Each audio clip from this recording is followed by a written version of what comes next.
stopping those 2 camps on the side when he wants to go over there. And then Mason, I mean, he's known for just taking stacks, which is far easier to do on the Dire side as well. Guess what? We have a grand final draft. Game number 1 now underway. First pick advantage again going to be going to the side of Digital Chaos on this one, right? Yep. And 10 seconds no remaining. surprise to see that DC will be banning out that Wisp.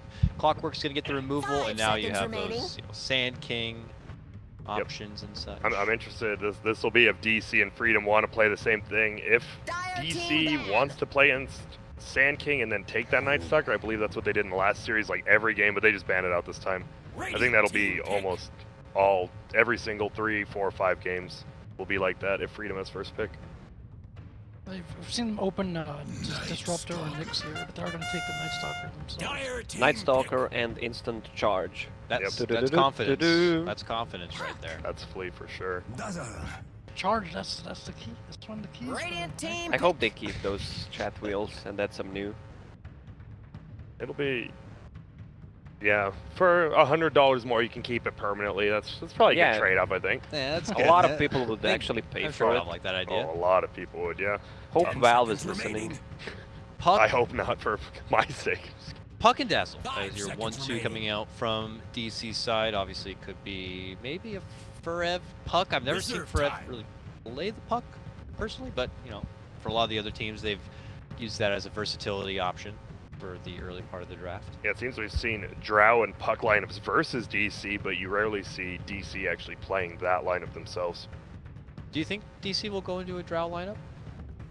No? I think it's up to, if Freedom bans the Drow, then I think after those 2 bans, if it's not banned, I well, don't then like obviously it. maybe. I don't If know. you have Dazzle and Drow, I don't think that's strong. That's a really weak lane.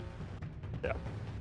You have 2 squishy heroes, And especially and and the first night starts at 4 minutes, and then you have a Night Stalker, and you can't do anything about it. They can just run you over there. And this is pretty standard, Radiant team just ban. your position 4 plus a Disruptor, especially like with Night Stalker. The Vision plus Glimpse, they're setting up to just run at people already. Maybe they won't, but I already like Team Freedom's little bit of a setup here first. A little better than DC's. I just don't like Dazzle as a hero, as a first pick hero. Look at That's the just me. CCNC's 5 seconds remaining. profile picture. It says I'm a star already. Dire team ban. He's earned it. He is a star. Yes. They do Definite. ban that Drow. Yeah, I think. It's a playstyle that can just run over you. Even if you play well, if they just play a little better and take all the towers, you're in for trouble. You don't want to all in like that. What about Lena ban here? They banned out the Radiant Ember team Spirit, ban. but Lena's still out on the table. Queen of Pain's still out on the table. Yeah, that Ember ban's really That's a bit interesting. peculiar. Because a lot of us don't like that hero here, but it's still getting picked up. Like Planet Odd picked it up a ton. Even DC picked it up once. Yeah, that's why Planet Odd is out. 10 seconds remaining. I'm not a huge fan of the Ember Spirit We saw it. personally, but yeah. Yeah, we saw it did 5 win early. seconds Planet remaining. Dog did pick it, and that Ember Spirit went crazy. Planet so. Odd had really weird heroes. Picking, Reserve time. I feel like they were not prepared with something Dire team pick. deeper. Maybe they were comfortable going into this. Yeah. That they're gonna get it out. Interesting. Radiant team Okay, well, pick. before that, you know, we saw Complexity just flat out first phase ban the Meepo every game against DC. Freedom at first seemed like they might just like either welcome it, the opportunity, prepare for it, or in this case, they'll just ban it out in the 10 second phase. seconds But remaining. DC moved forward with an intriguing pickup here in the Spirit Breaker 5 draft for what seconds looks like remaining. Bulba, and I don't think I've seen Bulba play Spirit Breaker much, at least in this qualifier run. I want Axe to be Reserve picked by time. Team Freedom just to dunk the Dazzle. It's still good. It seems like a simple thing to say. Like people are like, "Oh, he can go through," but Grave. But it really is a big thing when those Graved heroes like last game were just living with 1 HP. A simple hero like Axe. Yeah. It's the Yeah, and simple things. I mean, you just need. You can even start in the jungle first 2-3 minutes. Then you just come to the lane, level 3. Okay, they go for something No, different. sorry, not something exciting like an axe. You get a Darkseer. Yeah, but that, what I wanted to say is like you show on the lane at let's say 3-minute mark, and you have a Night Stalker rotating in the next minute. Just want to say that this is definitely the 10 no seconds pupil remaining. meta. Okay, all right, I'm done with it. No, you're good. This 5 seconds remaining. Darkseer, wasn't this the one game we saw Freedom lose when they gave Snake King kind of a not do shit hero, such Reserve as time. They had Darkseer? they had the Earth Spear yesterday as Yeah. part of this as well, but Yeah. I like the dual lane potential coming out from this. So yeah, he's still not on like maybe one of those stunning initiators that we've seen him play so well, but I feel like they can be very active in this lane if it starts off with a duel, depending on whether they need to protect CC and C mid. And Do you stuff think like that first. any part of it was a deny pick, or is that too bold to call? I mean, Darkseer could have fit. Okay, let's say this wasn't Darkseer big. Spearbreaker is a it's nasty lane as it's well, a but pretty nasty setup. But it feels like 4 heroes. You want to say Darkseer Nightstalker is a good dual lane, but when's the last time you've actually seen a not dual lane middle with the Nightstalker? Every time Nightstalker's picked, he's just going mid, like Yeah. immediately to start. So all right, Lifestealer coming out. You have the puck already. Even a Spearbreaker can work as your dirty little vehicle. yep, and I know I heard talkings 10 around seconds that remaining. people were actually looking at the Red draft, and I mean Red was the only 5 team who seconds really beat remaining. Freedom. People wanted to see how it like really worked actually, because Freedom picked a draft sort of like this, and Spearbreaker is a hero that can get in and cause chaos, Spirit. and Freedom doesn't really Dire like team getting banned. ran at. Ooh. They want to do the running. Storm Spirit coming out for CC&C. That's really good. Wasn't it?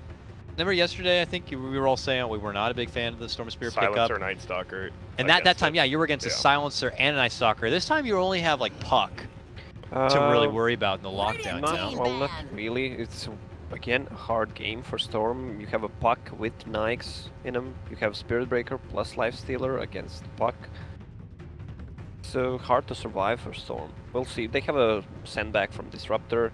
They have a 10 good seconds vision hero. remaining. So And they'll have a mech on Darkseer just Yeah. for that little save possibly. 5 No mana seconds support remaining. though that you usually would like to have with your Storm, yeah, but even if your Storm is like super farmed during the, let's say, Reserve time. 20 minute, if he has Orchid and Bloodstone, Radiant team he pick. still can die Yeah. from Puck and Lifestealer combo. Yeah, because like- he doesn't have defensive items. Yeah, we saw it last game, right? Yeah. The only mistakes we said they made were kind of CC&C had like those 2 really questionable deaths on Storm, so I think if CC&C just plays safer, he might have a better 10 game than last seconds time even. remaining.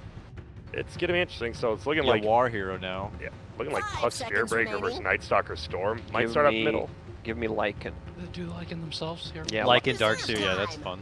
Feels like they need a lot of damage out of this pick. It's a little bit concerning on that front. Like they seem to fall off a little bit after the early game in terms of finding damage, and so that's not good against the Dazzle. That's not good against naturally durable and difficult to kill heroes, all of which Digital Chaos have. So I was thinking Sven, but Dire Troll. team pick. I was thinking yesterday, I don't remember seeing any Troll at all. Yeah, Troll just like, was there a reason why he just suddenly took his leave from the meta? He wasn't hit much from the Frog, right? If any at all. I don't No, think so. no. 10 seconds just- He remaining. was the same. Maybe because Magnus kind of fell off, so 5 seconds that was remaining. his best partner. That's true. Yeah, it was funny because right when NA ended, I did one more panel with the SEA guys, and in the very first game, Troll was like first or second phase, and I was like, oh, that's one of those heroes, and that's a Timbersaw. These are some fun, fresh picks for Game 1 of the Grand Final. Timbersaw? I don't even remember the last time I watched a Timbersaw game. And it gives them someone else beefy, because usually when they run the Lifestealer solo damage kind of physical thing, they just have like 4 kind of magic dealers from the back. This time they actually have a front laner with Lifestealer, which I really like. all right, forget about that slowing things down. Looks like they want to play even faster. Maybe they went back over that footage, as you said. I looking for definitely bet something they different. did. Yeah. Well, they are surely fast with Spirit Breaker. Yep. And if Lifestealer goes the 5-10 movement speed build we saw in the NA scene, it's going to be interesting. For Digital Chaos and for the first key to victory that we put down here, enable Mason, is this a lineup feasible of 10 being able to seconds do that? remaining. They have Dazzle to heal him, maybe Graveman lane, Spearbreaker to 5 charge his seconds lane. 2 good cars for Mason to get in. Yeah. I think this. We'll give it a half check mark. After depends check on the mark lane. probably. Depends that on one. how the laning goes. It's pretty good, if they could follow up these kills, take those objectives like necessary. Depends Mason's build again. He's the building hitter. That's kind of. I don't think that's a. don't that's a think they check. got the They're, key, they're yeah. not good at taking objectives. It Not good at almost taking looks like objectives. one of those. Yeah, Timber's not. Again, they got a couple SCA players, 2 former MVP guys. There was a point when MVP was like, "We're not going to pick an objective taker at all. We're going to take objectives once your team is dead." 5-man melee, Five-man take, Starts to look a take little lives, bit then like that. objectives. Yep. I still think they could have gone for Lycan. It's good against Nikes, especially with Iron Shell and with Howl. during the first night they can put so much pressure, and also it gives them so much more survivability when they go with the bomb, Yep. with whoever, just boost the HP on whenever they go. Yep, Alright. and definitely. I really like. I think just straight out of the drafts, I actually like DC's draft a little better. But Freedom has shown to make way less mechanical errors than DC, so I'm gonna give him the 51-49 favoritism here To Freedom to side of Freedom, things? just because their mechanical errors have been far less than DC's. I like DC's lineup a lot. I'm giving him the 54-46. Damn. 54-46. Wait, does that add up? Yeah, he's good. Oh shit, he's good. Wow, this and guy's math. good. This He guy's knows math. good. He knows good math. Can't argue Uh, with Chinese math and science. What do you think, Lacoste? I think Team Freedom got this 61.3% probably. Don't leave yet. You gotta pause. I'm just kidding. You guys can go if you want. Jack and Grant, it was a pleasure having you on the panel. Of course, thank you for coming by. We look to seeing you after the game. You guys want to come back after and talk Of about course, everything that went of on? course, we'll Yeah, be back. absolutely. Okay, thanks, Jack. We'll see you next time here. Excuse me. Woo! My monster's kicking back up in my throat here, Lacoste. Oh, we're drinking the same one. Energy Ultra Red. Never tried this one before. We ran out of the rehab ones, which is the best one, in my opinion. I don't know. Yeah, rehab is probably better than this for sure. You hear my voice? Oh goodness! I hope I can make it through this best of 5. It's been a long journey of qualifier coverage right now. Many games here. Well, throughout your the two days. favorite white guys taking over. Yep. Lacox duo. What was the last time we were alone? China, probably. China. Star Ladder. Star Ladder, yeah. ESM. I mean, we went over briefly a bit of DC, their lineup, what they wanted to achieve. The third key, though, was the one you put up, and it was the 0.7 times, 75 times speed, right? No, oh, that Jack said that. Jack said actually. speed, but you changed it? You changed it to that.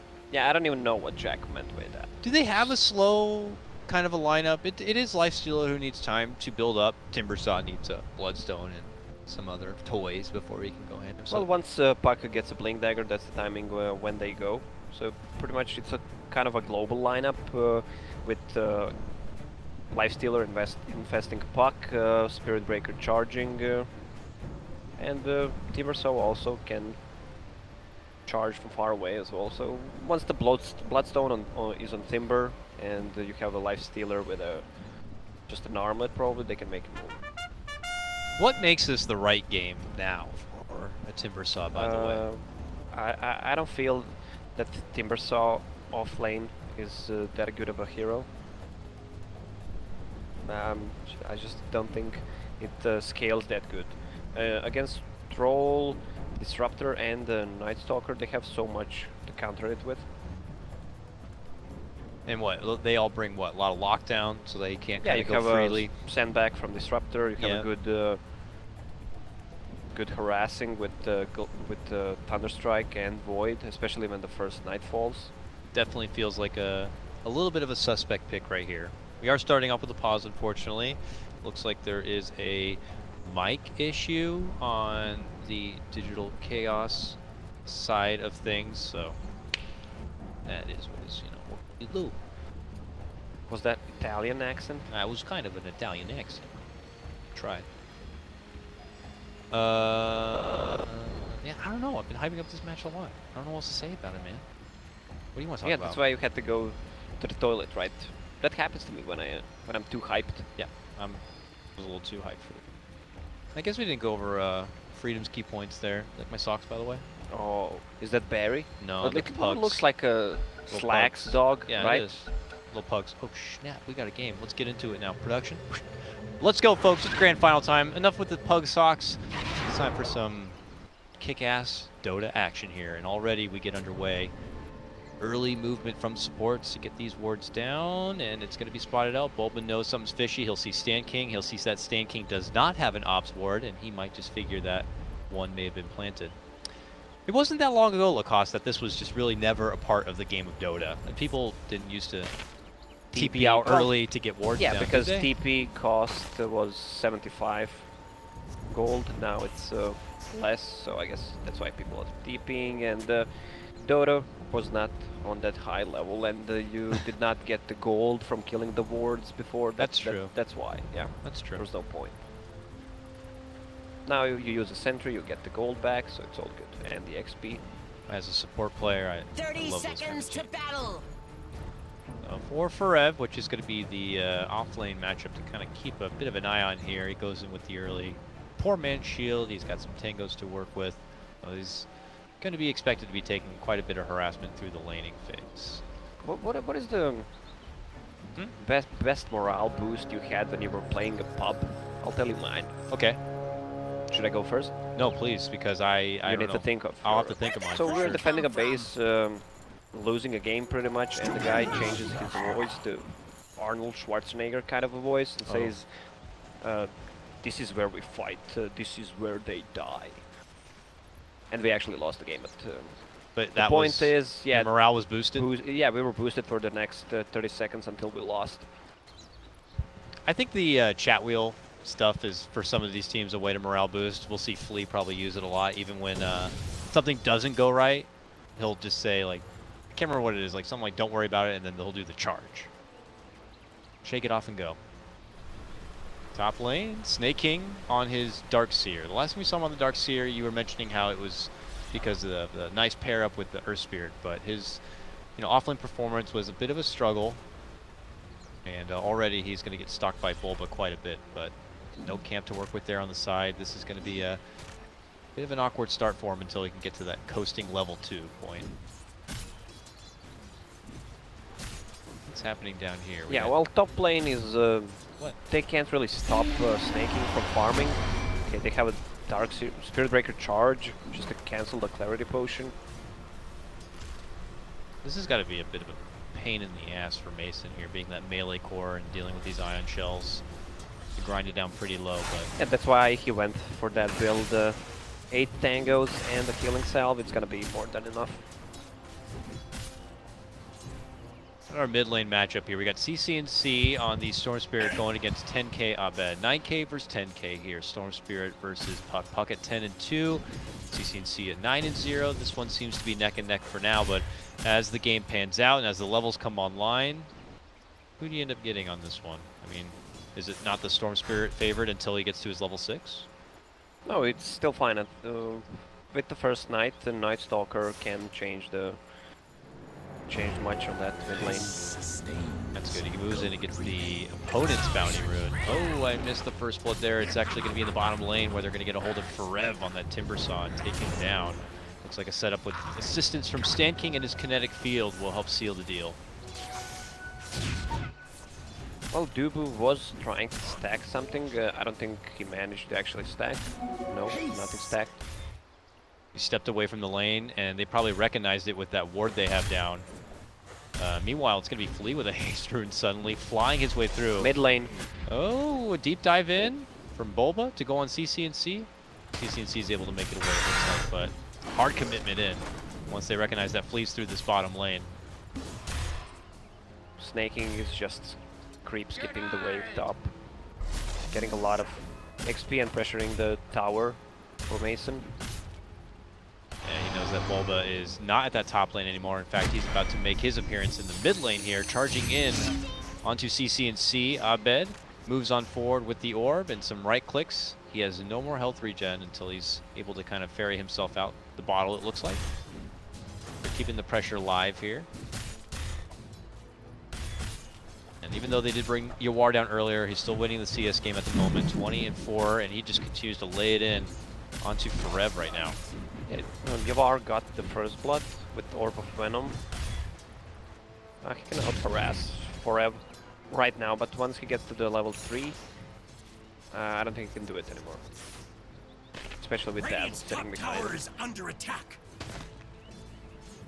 They have Stan King and Flea down here still. It looks like Stan King was giving Flea the jungle camp to kind of get some solo XP with, because you want to get him as much XP as possible for this 4-minute mark. He's going to be about level 2, it looks like.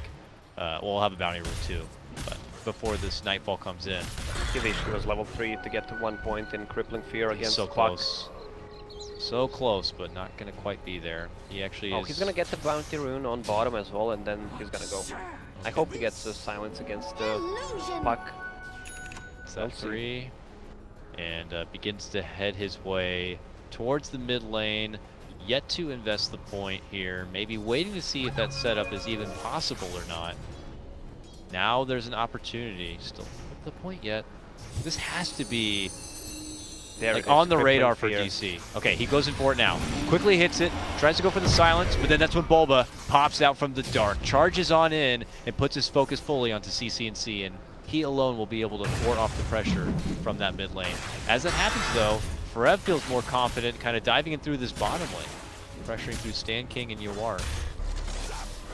Snaking is having the time of his life on top lane, 26 CS. Mid lane, they committed the coil onto CC&C. They snaps the coil, walking back under the tower, but there's going to be no kill for it. They're gonna use the shrine and come back. Same goes for DC's heroes. Radiant's middle tower is under attack. It's got to feel pretty good if you're Team Freedom there. I'd imagine when you're committing a coil like that, you're banking on getting the kill. They will also have to tag back and hit the shrine too. But a good opening opportunity for Forev to kind of be able to work through the lane here until Flea makes a new impact in the laning phase. I love the build on Storm Spirit. He went one electric vortex, so he can pull him for the extra few hits, especially if Night Stalker rotates. But Night Stalker is on bottom. Yes, he is. He's got an Ion Shell. Stan King already set up with a Thunder Strike. He could glimpse back if necessary, and there it is, pulling him away from the Dazzle, who is able to get the Grave off, but he's starting to run away from his friends, and then he will be quickly dealt with. Yawar is able to pick up that kill. He should have TP'd immediately. He had one ready. After he graved him, there was nothing to stop the TP. Glimpse was already used. A lot of at stake this game, so I guess people make more mistakes than usual. Absolutely. I think we've been seeing a lot of that trickling throughout the qualifier, but you can't really blame the players. I mean, when you think about it, and I've already said it quite a few times, so I'm sorry if I sound like a broken record, but I mean, this game alone secures you at least last place, obviously, at TI, which is $100,000 or whatever, with how ridiculous this prize pool is getting. Yeah, but you're not going into TI to secure yourself a last place. No, of course not. But like that's just already that first big jump in. You've made it. You're in.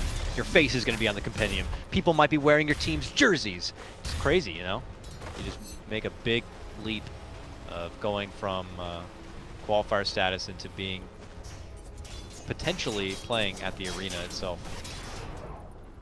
Mid lane rotations now. Flea is back, and it's got one more minute of darkness to work with here, so we'll have to see if he's going to make any sort of opening happen. Even though they're still making kills, work out here through the bottom lane, I'm sure he would like to make an impression onto that puck if possible.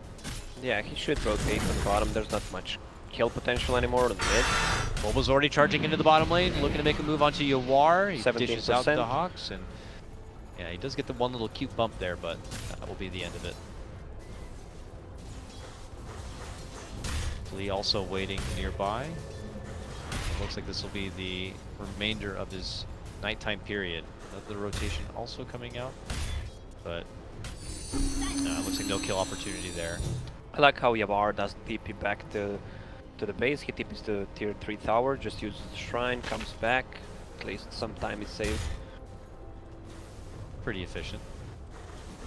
And the knight is gone in what, 5 seconds. Do you think that would be a successful night for your Night Stalker? They got that set up on the bottom lane, they got Yawar kill, but do you think you would like to see a bit more? Yeah, being it the only one kill is, I don't know, it can go better, I guess. But they're still satisfied. They didn't feed any kills. He's level 4.5, 8 minutes in. It's a good thing. He has boots, wand, fused raindrop. He will upgrade it to earn. It's all good. Bottom lane, pressure coming in onto Forev, who's ducking out behind this tower, now trying to timber chain back it away towards the side of Dubu. Looks like he'll be good. Starting to tank up a bit so he can feel more comfortable making those kind of moves. And before that, we saw an attempt made onto Snaking here. Abed was almost able to catch him off at that bounty rune and take him down, but good game sense there from Snaking. And a good ward also, I imagine, that was able to kind of catch out that interaction. We have CCNC now on his Storm Spirit about level 7.5, so kill participation by him is probably going to be coming here in the near future. He has that TP ready to go, just in case something is to break out. He may be able to rotate over, and it looks like something may break out here, Lacoste. We have a smoke coming in from DC towards the bottom lane. Stan King has spotted it out, and it looks like he'll be the one to tank the gank. He has sent Bulba all the way back, but Abed will be able to jump on forward and get the finish. Abed is 2 levels above Storm Spirit, now Radiant's 1.5. bottom tower is under attack.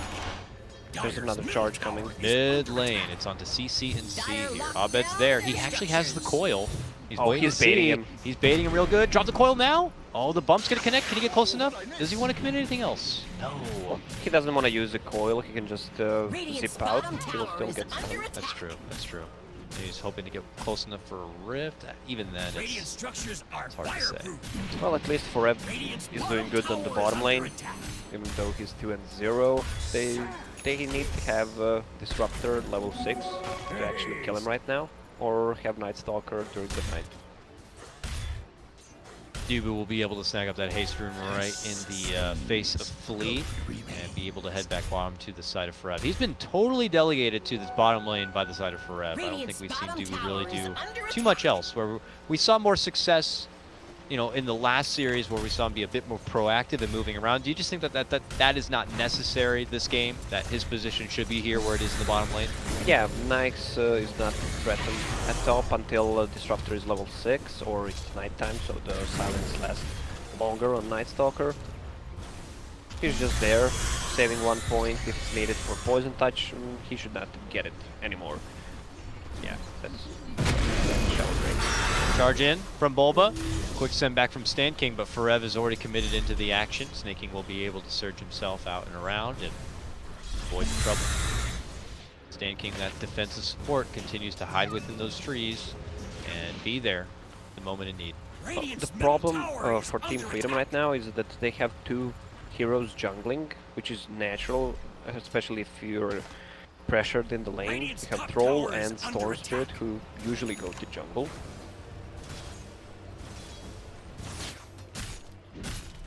They are leaving the supports to kind of farm the lanes, but these supports are obviously got to be super careful because the opponents they're laning against are very, very strong right now. Looks like CCNC has put himself back in the lane though, up here at the top. You know, still 0-0 and 0, but that is about to change. It looks like bottom lane. Forev has made his move in, and they counter it already with a Static Storm. And once CCNC shows up, they make quick work of the Timber Saw. Oh, they have a pool with a Storm. Yep. And Dubu tried to TP away, but whether he was banking on the pull or not for CCNC, he has it leveled up and ready to go. Yeah, this is the rotation I was talking about. They just need to make a move on the bottom lane once the Static Storm is up. Also nice TP from CCNC. Meanwhile, on top lane, what is going on? It's a free lane. Mason having time of his life, pretty much. Got that Midas almost has Armlet. The problem is that the supports on DC's side, you have Spirit Breaker, who is level 4, has a Tome ready, so almost level 5. Dazzle with brown boots, level 4. These 2 heroes don't synergize well together and don't scale well. I mean, it's still a Spirit Breaker. With a Spirit Breaker, you want to dominate that early 10 minutes of the game, and that did not happen. Now another move under Forev. They just took him down. Can they do it a second time? He tries to Timber Chain backing away, but the power is just too strong from Freedom. This 3-man gank squad is just going full force. And this nighttime is just proven to be very bloody. There it is, first vehicle attempt. It's the Bulba Bomb coming in, charging on forward, looking to go for Yawar, and it's going to be successful. They cancel out his TP, they pop out Mason. They're still trying to get a hold of him. Mason is able to charge on forward and get the finish there. CCNC trying to dance around with Bulba a bit, but now has to walk on back. Mason's making chase. Oh my god, can they finish him? Oh, it looks like they will be able to make it away. But look at this, Abed's made his move from behind. Gets a good catch onto Flea with the coil and should be able to get the finish. Bulba also in a bit of trouble, but look at that. The Grave is able to come out. Stan King wants to fight it forward and will be able to get off the Thunderstrike that will ultimately get the takedown of Bulba. But Bulba died second. He gets some XP for it. I guess the good thing going for Freedom is that Snaking was farming through the top lane and pushing the tier 1. Well, this is exactly what DC needed to make a move with Nyx, who is super farmed. And right now Spirit Breaker got his level 6, so Storm should be more careful. The next move Team Freedom should try to make is once Darkseer gets his mech up. Okay, it's already up. Good timing. They should pressure the top tower. It's pretty low. Looks like they are doing exactly that. Flea takes to the skies up over the trees, moves right in, hits the silence, and Forev gonna be going down for a 5th time on his Timber Saw. For a snowbally kind of a hero, he is just not, can't get the snow. It is tough. Everywhere he goes, they just instantly strike. But this puck is also Dire's top tower is super under attack. super farmed. Nike's armlet almost finished. I don't think anyone can survive the bomb from Veil puck and Nike's in it. Look at this move though, as they try to charge in onto Yawar. There is an approach coming in from behind from the Freedom front, and look at this, a move right onto Abed, a vacuum pullback, but it's just off the mark. They still will be able to get the finish onto Abed. The follow-up kill's there, and they're still successful, taking down the 3. Whoa! That was close to being a potential disaster. The synergy was there, and they still make it work. Wow! He pulled them out of the disruptor ulti. Also, they planted the 2 wards. Probably one from Vassal, one from Spirit Breaker, so they can have a clear vision. If Stanking heard that, these 2 wards will get rewarded with a lot of XP and gold, plus they're He's got sentries queued up. He just didn't have the He money just to needs buy the any. gold. Yeah, Yeah. so I think he does know that, and he'll get some free That's gonna gold his way. really send back DC a lot, because they will not be able to place any obs for the next couple of minutes, and this is when they should be active. Yeah, because it's going to be daytime, too. That's a bad timing window for DC, and look at this. Team Freedom trying to scrape together one possible last pickoff with the remaining moments of this nighttime, but it looks like Mason has the sense and has pulled totally out of this top lane, and then will join the side of Bulba and probably farming through the jungle, avoiding a bit of the trouble. Or maybe making a bomb play. There we go. Smoke, get in the backpack of Abed, and let's see what we can set up. Oh, this center ward on mid doesn't reach the other ward, so it's good for DC. Uh-oh. Blink right in. There goes the Veil. There goes the bomb. Yawar tries to man up with the ult, but like you were talking about, there's really no chance of survival when you kind of got that Veil and all that power. You might consider going for a Manta style this game instead, just to remove the silence, remove the open wounds from Nightstalk, from Light Stealer. Ooh, move in. Stand King tries to slow them down by dropping the Static Storm, but they get the vacuum pullback coming out from Snake King. Oh man, Freedom. Punch DC right in the face. Whoa, I'm getting chills from all these combos Team Freedom is pulling off. Dang, Snake King just faintly misses the mark on the first one, begins a huge connection there, and Knights Mason has no mana. running out and trying to make it away from that battle, has been spotted and being chased down from Flea with the Ion Shell, and as you mentioned, mana not there for Mason, so he has really nowhere to run. Maybe turn in the balls. go to the golem or something.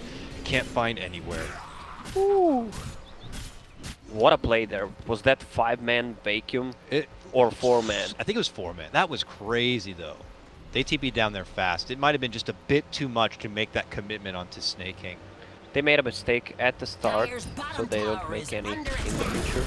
I love their tactics. So what, has Freedom made a mistake yet, or they have yet to make one? No, therefore they could make one made it. later? They used the vacuum. Oh, I and see to what you pull mean. them out of okay. the combo. That was the warm-up first time. vacuum. Yeah, that Yeah, was warm-up trying it out how things work. There's a full Bloodstone ready on the Storm Spirit.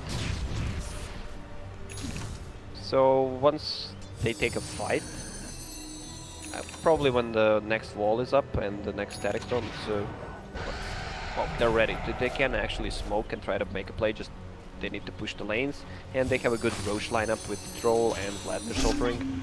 Should they wait till nighttime at least? Or go sooner than that? Darkness is not ready yet, so maybe they should. Okay, CCNC. Dominican Hard looking to go for Forev, but can't get it done quite fast enough, and Maya have already spotted out some rotations coming his way. Bulba's already charging in, and I don't know, actually CCNC doesn't seem to know what's going on, but now as Forev shows himself, he makes a harder dive back, and you can see the Freedom TPs begin to come in. No overcommitments this time. Yeah, this is why I don't like the Timbersaw pick. You have a hero who did nothing in the lane except feeding, pretty much. You can see by the score, if someone has 0x0, that hero is doing nothing. Radiant's top tower is under attack. Yeah, you're kind of just hoping that he gets that magic item now or something, or gets to that certain level that just turns on Timbersaw and makes him a hero in the game. But you know that potential's not quite there, and he's going more versatility pickup as he tries to finish out the pipe, which it will help. Some of the magical burst fire coming out from CCNC, and of course the static storm, Stand King and stuff. But yeah, that's not the vicious core Timbersaw that we come to know. I'm also surprised the Night Stalker didn't finish the urn from his raindrop. It's so good against the Dazzle and the Grave. You just once he uses a Grave, you just use it, and he pretty much dies if he doesn't have any sticks or heal coming up. What has he been opting for instead here? He's just going straight Midas. And already got the drums? Yeah, Yeah, drums. he got drums. Wants to go for Midas. Good item here would be a Solar Crest to survive the Nikes and the Puck combo. That's one of the options, but he tanked up with drums. And maybe they just got so many good kills early, and he had like all this money, and it's like, oh, I can get a drums right now and have drums early and be ready for fights. Snaking sitting on a pipe and mech, 1k gold away from Guardian Greaves. Jesus Christ. He's stacked out of his mind. Pretty much had all that top lane to work with, and then made two big team fight participations. Oh, they spotted Bo5. That'll be an easy kill. That'll be an easy Bloodstone charge for CCNC. Dubu nearby is like, I will not have any part of this. Quickly TP's out. And Mason, who is nearby in the jungle, might have to make an exit here because Freedom are sweeping through. Stand King's already dropping down wards. They've taken high ground positioning here as they make a long approach all the way over into the mid lane where Snake King is currently standing. And they make a hard shot for Mason. Mason, though, is hit with the Grave. Tries to go for a TP, but the glimpse is going to be there. Now Mason, furious about it, tries to take down Stand King. He is able to take down Stand King, man. Mason hits hard. Hides in the catapult, but the catapult gets taken down from the tower. And he's still alive and well. Forev's able to jump back by his side, and Freedom are stuck on the back end side, trying to fight under their own wall. Mason, alive. They should time their spells correctly. Night Stalker could fly over, and because he has a good vision, and he needs to silence the Dazzle. They already committed Disruptor ulti on Nike, so there's no need. A little bit of misplay there, which costed them just to waste a lot of times and spells. But also good armor toggle by Lifestealer. Man, he got so angry at Stand King that he even tried to make that fight happen. He just turned around and beat him down in 3 punches. He went for Echo Saber build. That's not usually what you see on Nikes, especially when you don't have a hero like Magnus or let's say Invoker. So you put a Lacry on him, so you have that double hit with a cleave. Yeah. Maybe just more burst damage. Deso into AC, I guess. A Basher if they want to lock down for a storm. They found Flea. Flea was moving in, trying to get a hold of that Invis rune. Snake King shows up. They're all spread in. He wants to chop at him a bit with his Ion Shell, but they're moving in hard. He helps out with the pipe. Now the move's there from CCNC, coming in from behind, and with the vacuum, they quickly take out Bulba. Static Storm going to be dropped, but it doesn't find anyone to lock inside. Forev now wants to get into the fight, moving in, trying to slash apart Snake King here. They need a bit more, and they will get it. Abed from the back end side moves in and pops out all of the damage to be able to clean things up. Lifestealer, so tanky, 2k HP. He would have went for damage on the talent tree. It feels like he's tanky enough. Boy, oh boy. This troll needs to get back into the game somehow. He's sitting on 9k net worth, but still I don't feel like he's doing that much. Tried a couple of times, but outside of farming, I don't think he was there to participate in the kills. He's there to participate globally with his ult, but yeah, it really hasn't been on the positive end of a lot of the action for Freedom for what has been going positively for them. CCNC, looks like they're pinging right on Fered's positioning here. Flea's trying to rush his way that direction, but CCNC has found a juicier target in Dubu. Moves right in, pulls him back, and Flea will tag him up with a silence just to be safe. With Yule Scepter finished on Puck, he can remove the silence from Night Stalker, he can survive longer in the static storm. Puck is so hard to kill right now. Okay, no, good that Night Stalker switched to that build I was talking about. Yeah. Just go get that Solar Crest against the bomb. Yeah, that's a good call. And no surprise, Stand King, that hard position 5, position 6 almost. Jesus Just Christ, this Nyx is also so on the farmed. wards and stuff. Dyer's top Yeah, tower he is is almost got under his, attack. he's got like Deso done nearly.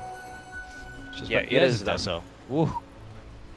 And Mason is huge. I don't know how much kiting power Freedom have. Of course, CCNC has a lot, but for the others, they have to kind of be in the midst of the action and in the scary path of this Mason Lifestealer. And all of that could be set up, of course, by Abed. Plus, you have Forev, though Forev personally has been able to make a huge mark in the game. He can still cause chaos in fights, and Team Freedom could have to just deal with them and allow Mason to really just do his own thing.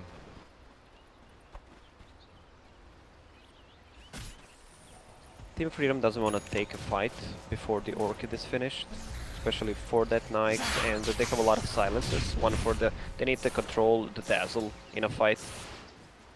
One of the silences either from Night Stalker or an Orchid, or just pull him so he can't get the Grave off, and he's such an easy target.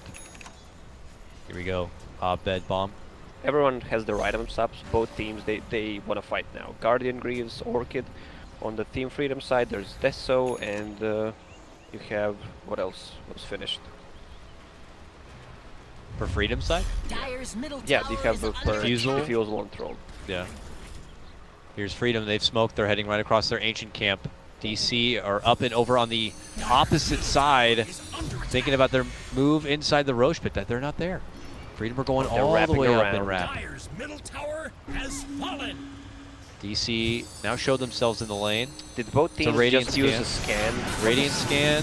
Oh, they've spotted out Radiant's Now they can Dazzle. take a fight. Yeah, they want to run in. Now there's no Shallow Grave. There's no Dazzle to worry about. They want to see what they can get a hold of here. And they spotted out Forev. Forev and Mason and Boba all caught under the Static Storm, but they're able to man-fight it forward and take out CCNC super fast.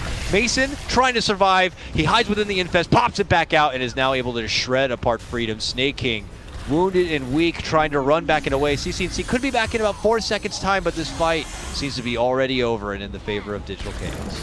Oh, if only Storm didn't die there. He's the only one that should not be focused in a fight because he doesn't have a defensive item still. And the only thing they have to lock him down was tower is that under attack. Puck silence, and the Nyx just right-clicked him. Few clicks. That's pretty much it. He died so fast. Now with that, DC are going to be rewarded with their own +1 objective, moving in for the Roche pit. And with the help of that medallion, how hard Mason hits shouldn't take that long at all. And Freedom, though they may be kind of in the neighborhood, they are not going to look to go for any sort of player defense. That was a fight 4 versus 5. They still managed to lose it. Storm needs a defensive item. He doesn't want to commit to Yule Scepter. Might not be bad against Nyx and Spirit Breaker, plus to remove the silence from Puck. But what he's thinking, maybe even a BKB, not a bad idea. Plate Mail will give him some physical damage resistance against the bomb from Nyx and Puck. But still they don't have a save hero on the Team Freedom side. Yeah, once Did- someone gets kind of focused, there's not much to be able to bail them out. Comes Freedom though, crawling their way through the bottom lane. They find an opportunity to make a quick jump play and take out the Dazzle. Free charge going to be earned for CCNC, but Boba sets up an opportunity for a counterplay, charging into action. Now CNC is going to be left with very little to no mana to work with. They pop the pipe, Snake and Fleeing Company all try to go for a run, but Abed's on the chase. They're going to be forcing out a Static Storm to try to zone them and keep them off. And it looks like it might be just enough to allow Freedom to escape, but these ults committed defensively to make it out is certainly not the best feeling for Freedom. That was all just for a Dazzle pickoff on the bottom. Yeah, once again, I don't know if Dubu is doing that purposely, or they can still take a fight, so they commit, waste a lot of mana, especially on Storm. and he's low level, so he gets back into the game pretty much in 20 seconds, 25 seconds, and they still have a tier 1 tower on bottom, so maybe that's what they wanted to do. So he can just TP on the bottom and they reset the fight with him. Radiant's bottom Or tower is you under can say that attack. he just fed a kill, that's it.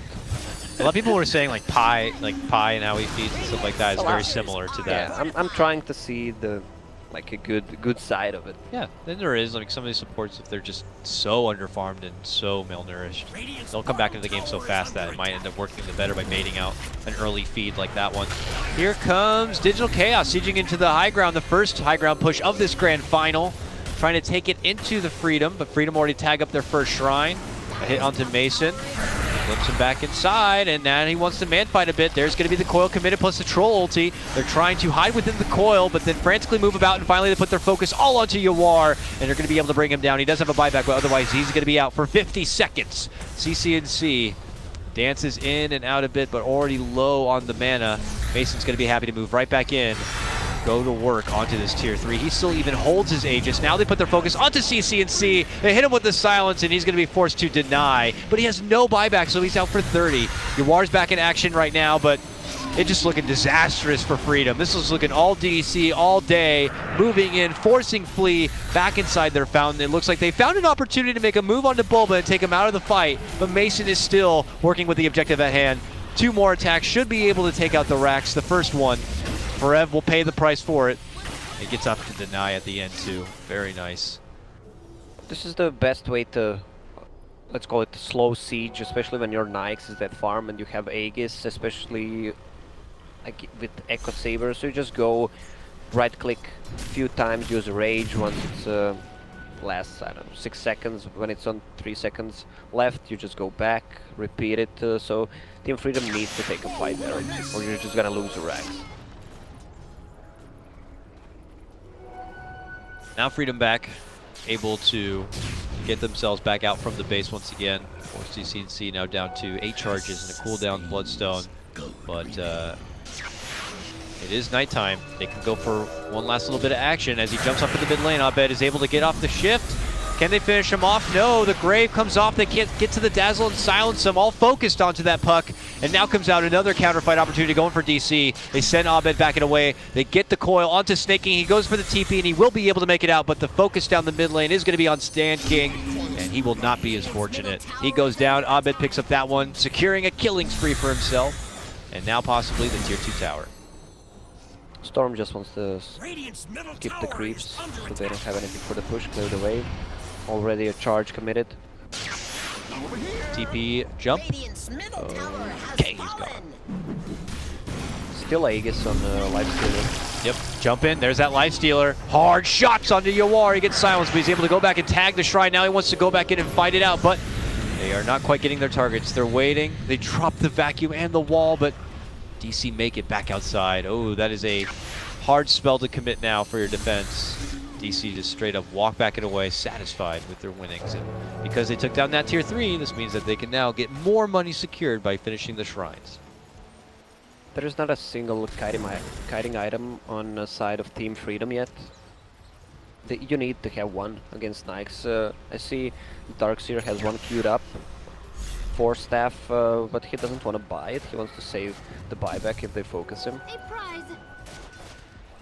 But they needed it. This fight and the previous one just to remove the focus from the Storm, force him out of the fight. Oh, mid lane, they have that coil set up onto Snake King. He does get the help with the glimpse send back, and Boba wants to charge in. It looks like Snake King's gonna be fine. Shrugs off the gank, thanks to his team, and makes it back mid. I mean, you do make a good point. A lot of these mobility items would be very useful to try to kite away Mason, but we got to give credit to Abed. He's been laying down some sick coils and allowing Mason to be right inside the fight. Difficult for Freedom to even step away, but it is going to be something to deal with here. Mason now has a double damage rune as he ascends into the mid lane. Oh my god, look at the damage on this tower. Yeah, that's AC death, so Jumping from CCNC. This is a straight up jump. He's not looking at TV, back to the fountain, and puts all of his focus onto Mason. Mason is going to get hit with the grave. They have the static storm, the pullback vacuum, the kinetic field, all to hold him inside. But can they even get down that Aegis? No! They turn back onto CCNC, and they will be able to finish him off. He's forced to buy back as this is the final hurrah for Freedom for game number 1. DC could back out now, make the safe play, and really have a leverage in this game, but it seems like that might be the play. Freedom are in desperation mode at this point. After repositioning, it looks like they're not going to be able to get anything from this, and they straight up throw in the towel. Game number 1 of this grand final is going to belong to Digital Chaos. Wow. They had so much lead that they blew it all away. They try to focus too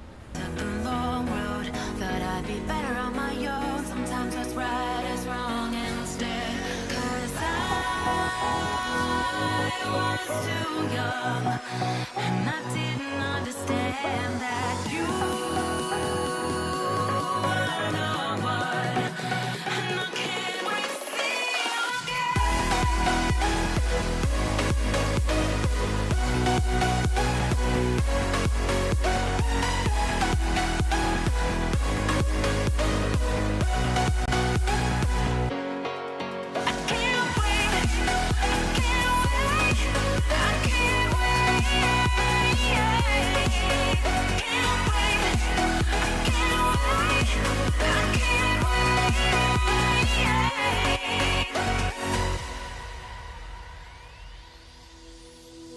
hindsight is fleeting, oh, and your heart's bleeding, and all you can see is red, till you discover it is within each other to forgive and make amends. If I had known then, or what I know now, I wouldn't have said what I said.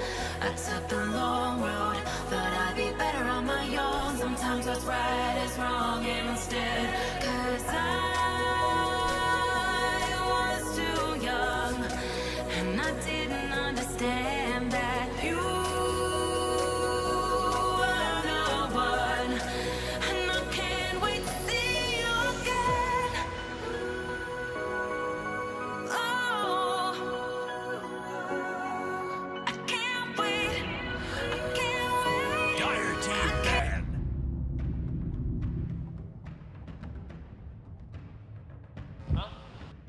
Radiant team ban.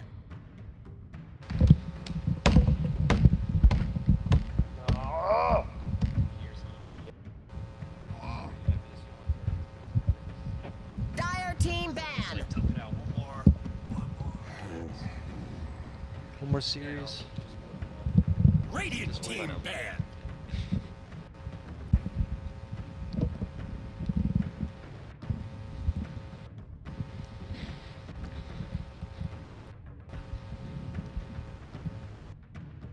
Ten seconds remaining. 5 seconds remaining. Reserve time.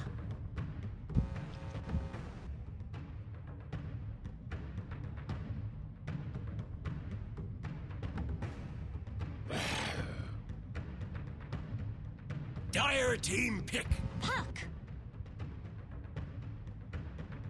Well, hello, beautiful Dota people of the world. Welcome on back inside the Beyond the Summit Hot Tub TI machine. We're actually getting down to the back end of this hub.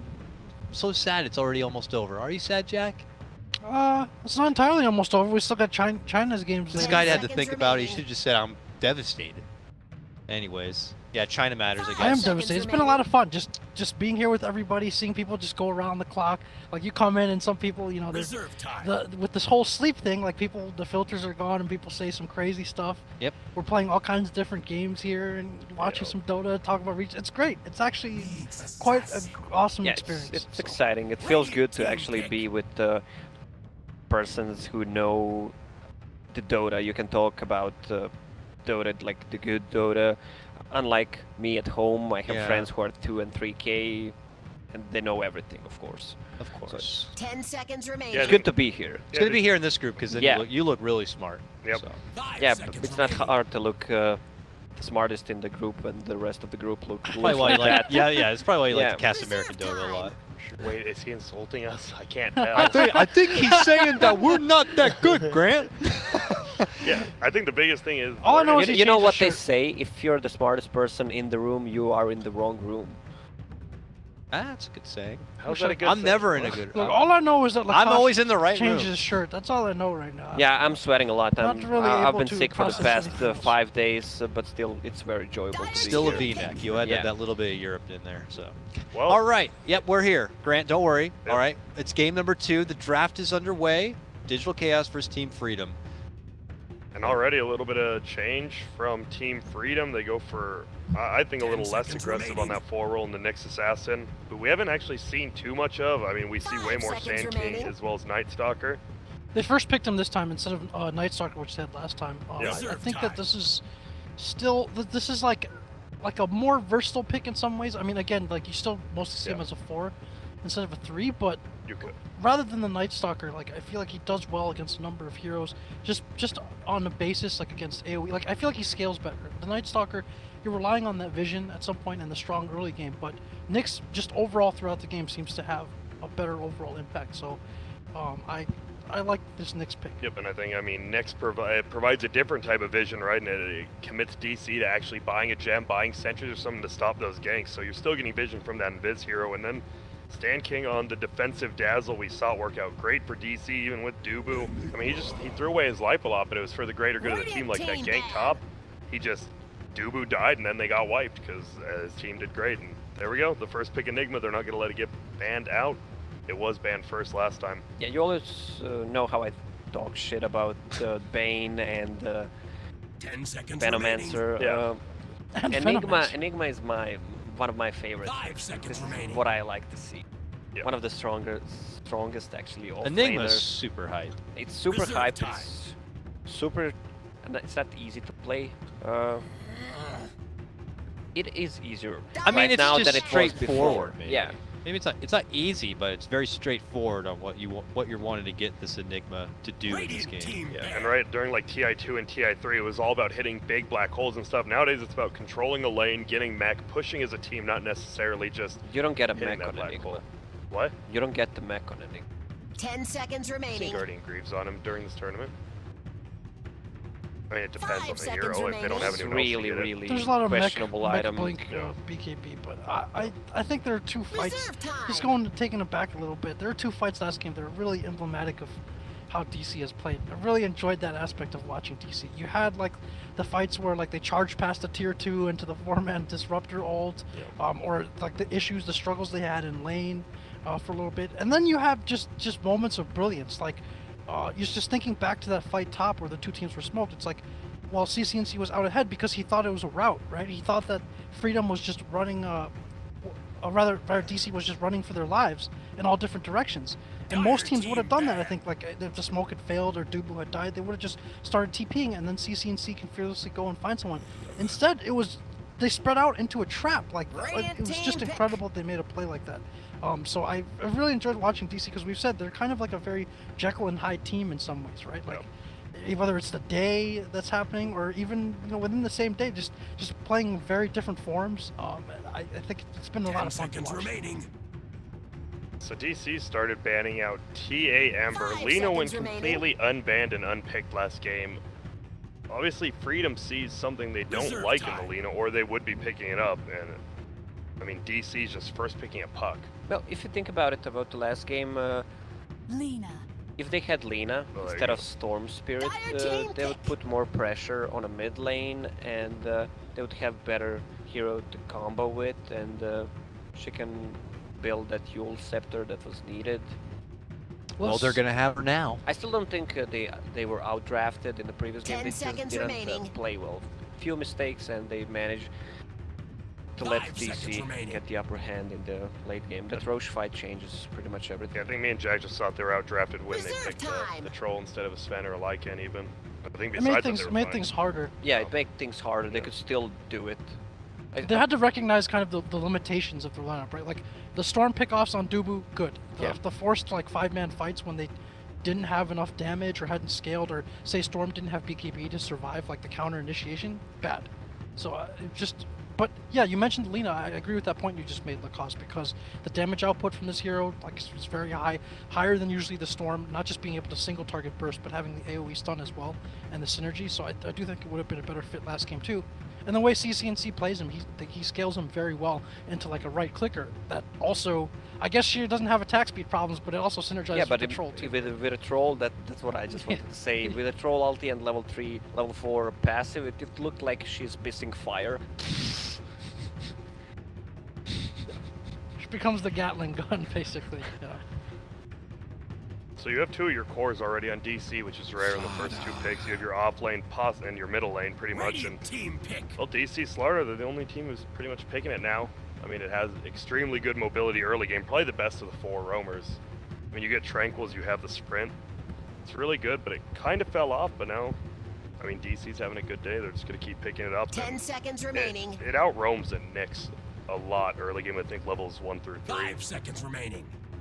Yeah, saw that run earlier. about Nyx Assassin, it always feels like you're not gonna hit Reserve that stun. time. Even though you have boots, it always feels like it's too short. It's got to be one of the harder stuns to land in the Yeah. game. That Lesh is also a real pain in the ass to try to connect with. That's why I think CCNC loves whenever Flea has Sand King and he's on Lina, because he knows he's always going to hit the stun. It's a lot easier with Nyx. With Lina, you want to kind of like preemptively do the stun where you know Sand King is stunning. With Nyx, if the hero moves left or right, you're just going to miss both the stuns at that point. It's really tough. Yeah. 10 seconds remaining. Well, they go for the Slaughter regardless of the Lifestealer There being we banned go. out. There's that Dire Legion team Commander coming pick. out, the first one of the I- day. Okay, No.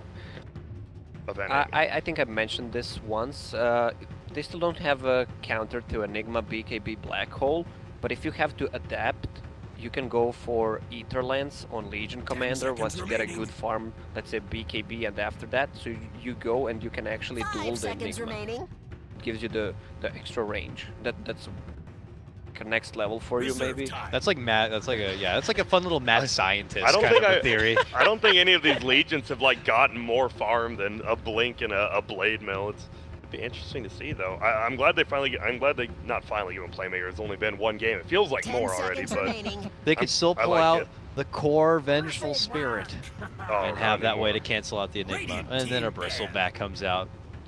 Bristle after Legion. Yeah, that's what it is. It's interesting. I mean, Bristle's obviously It's always not, going to it's be not good. like it's super counter to Bristle, but he turns him around. Yep. But Exactly. It simply turns him around. Yeah, the 180. ultra weakness. 10 180. seconds remaining. And now you have the Lina, who's super good early, super good late. You have 5 Legion who seconds can remaining. scale. You need a Yawar hero. Actually, that's already the Mason hero. So Reserve time. I mean, you're pretty much uncounterable now for Yawar's hero. What do you pick? Dire Right? team There's already the banned. 3 cores out from DC. There's not really a support that's going to counter Yawar's hero. I think the overall game plan for DC is interesting. It's a little bit different. This look is something that NP and some other 10 teams have run seconds where they remaining. have obviously like the cores being able to push out lanes and stuff, but like a super 5 tanky core seconds and some remaining. kind of like counter initiation or big ult behind it. So if they get to this game state where the Bristleback is just at the front pushing and you Dire have to team fight pick. into him and you know that there's like a Puck, Enigma, Starter behind him, then it becomes very difficult. So for DC, it's a bit of a change of. I think this kind of goes back to one of the keys we talked about. Not so much the speed itself, but like they need to have this game under control. It can't be like 10 one of those like seconds crazy remaining. wild games where they're taking fights all over the place. But if it goes into that kind of game, I 5 think it'd be seconds good remaining. for DC. What about little boner, Fletcher? Yeah, I've seen Possibly for Yawar freedom. play it. Reserve time. I guess first Corrosive Haze obviously is one of those major things. You're always gonna have Crystal vision on Main. him if that Slardar gets a blink, and man, Radiant Crystal team Main being pick. last pick now in these games, and Haven't seen her in a That's while, nice. but they That's get really the extra mana for everybody. yeah, Which for is gonna Bristle be and nice. Puck especially, those heroes Yeah. love that early game. Even Enigma, if he doesn't have his early mana boots, which he should get, but that extra regen, and now 10 Is it seconds end range remaining. time? Black Hole and Wages of Freezing that Field air. also, something 5 Tsunami was not seconds able to remaining. do in their show match game, but something that maybe, 5 seconds Doobie will remaining. be able to. That's more in the counter initiation front, Whoa. right? If you go on the Bristle and you have the CM right behind with the Well, facing they field. have a Huh. counter for a black hole there. Yep, Stone Gaze. Stone Gaze looks good. Yeah. Check. So Medusa for you are at the end. And- The ultra late gamer. I'm still thinking, like, they still don't really let in super tanky. He doesn't really care. I mean, back facing. Yeah. That's I mean, obviously, people are like Legion, like Lacoste said, it turns around, but Well, they what have to about the- blow him up with like all of Lena, and then what the rest of the team around him is gonna enable. I mean, they're gonna enable Mason this game, I think. Again, This is an I like the. Go ahead. Go No, ahead. you go Seconds for first. remaining. All right, the stone gaze is really interesting here because if you talk about the counter initiation, 5 if you seconds do that remaining. into the stone gaze, obviously it'll end those spells, including if you get it off just before the black hole. But also with his face turned in say a Legion Commander duel, he's guaranteed to be stone gazed, and then he's just gonna get he's gonna eat a lot of physical That is damage to true, the face, and that they don't really have that kind of a save for him in that way, so that might be something to watch out for. The cost? I think that's Gene. Yeah, Lacoste. there's not much Lacoste. burst on the side of Team Freedom, even if that bristleback is, as you mentioned, turned around. Like Medusa needs to have a lot of items. They have Laguna, Dazzle doesn't provide much damage, neither does Nyx Assassin. We'll see how that works. Yeah. Oh, that is ugly hair on Dubu. I wanted to actually say something else. Now I don't even know what I wanted to say, but still, maybe I'll. We'll remind you, Lacoste. Yeah. We'll find a way to bring it back. Yeah, then you can sound smart. So whose draft do you guys like coming out of the gate? It's hard to say. I like the uniqueness. I like Freedom's lineup with the Medusa, and you mentioned the synergy between the Stone Gaze and the potential great counterfight potential, but Prepare for battle. will this Enigma be able to just be a huge force in the later game, and will they have much to be able to stop him is the other thing. I don't know. I'm a bit torn, but I feel natural to side with DC on this for me. Yep, and Slardar did run into the Nyx Assassin. They both ran into each other. They saw each other in the Radiant Jungle. Meanwhile, it was like 2 quick heroes bottom and then 1 hero top by Dubu. And uh-oh, Snake King does need to be careful. Could just get chased down. Snake King's a little far away. Luckily, Lena is here. Gonna be able to stop that. Now look at the same way around. Dubu's getting right-clicked by Snake King. And they have 3 heroes up here, so they're gonna obviously win this on the Radiant unless someone else wants to come from Dire, which Bulba is doing. They wish they timed that better Yeah. when they had Lena and the 30 Legion Commander seconds to coming from the battle. other side, Yeah, but just baiting with a Dazzle. yeah, I think Stan King was like still trying to counter out a smoke, which might have already worn out if they just waited for Snake King to come from the back, Lena from the front. So what do you do with the Nyx? Like, Nyx's stun at level 1 did get buffed a little bit, but it still feels super weak. Like, you have to get levels somewhere while not being that useful. Like, what do you do with him? Do you just sit He's middle? gonna be on the mid. Yeah, he's at number 2 to the mid lane. Yeah, it feels like he's very unlikely to kill the puck, I think, unless the puck makes a big mistake.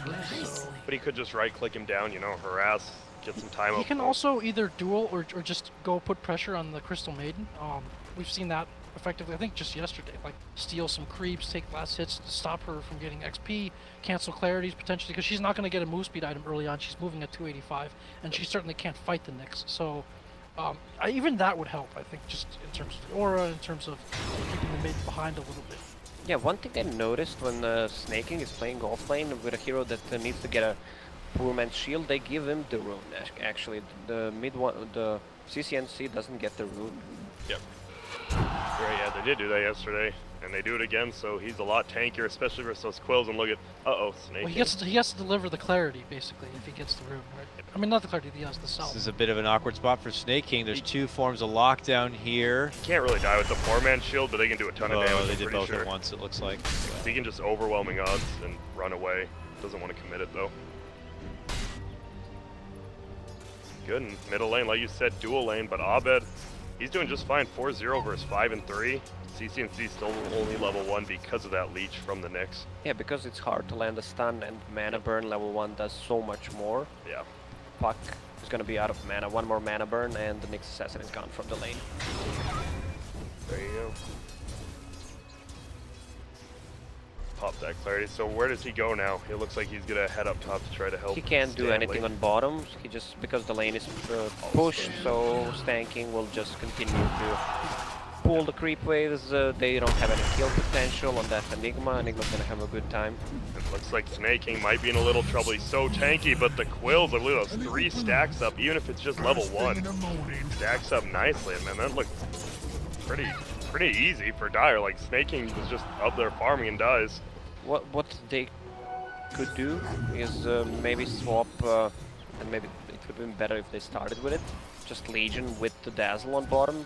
You're not gonna harass Enigma anyway, and just let the Nyx Assassin pool on the bottom lane. Levels that way, yeah. I'm actually surprised they're not doing just pulling it all bottom right now. Yeah, they could even straight up duo if they wanted to, right? I don't think the Medusa is under Yeah. any threat of dying from the Enigma.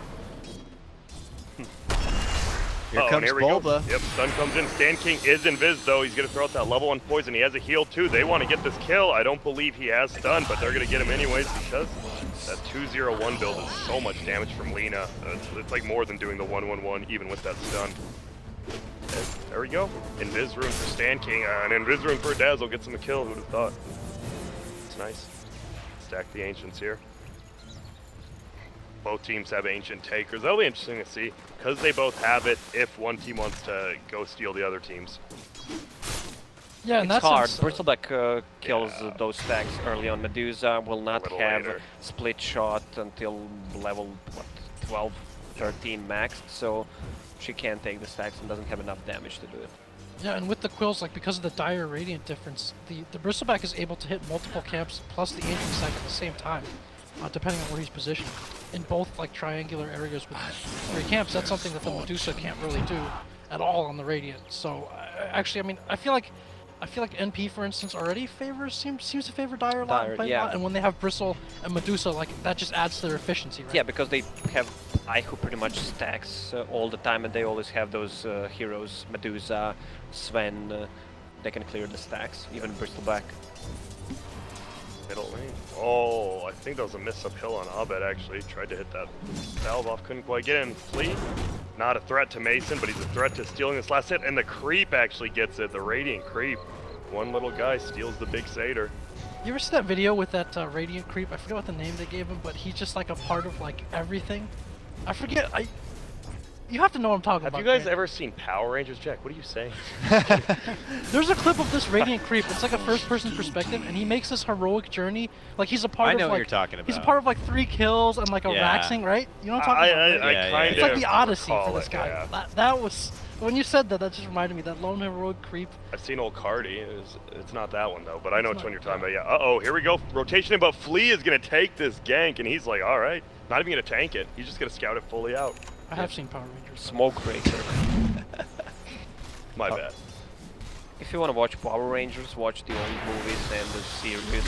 Uh-oh, And if we you have a want to little watch trouble for- someone die, It won't be Stan King. it's not going to be Stan King I thought because you he were has gonna say lived. watch J4 because he's at TI.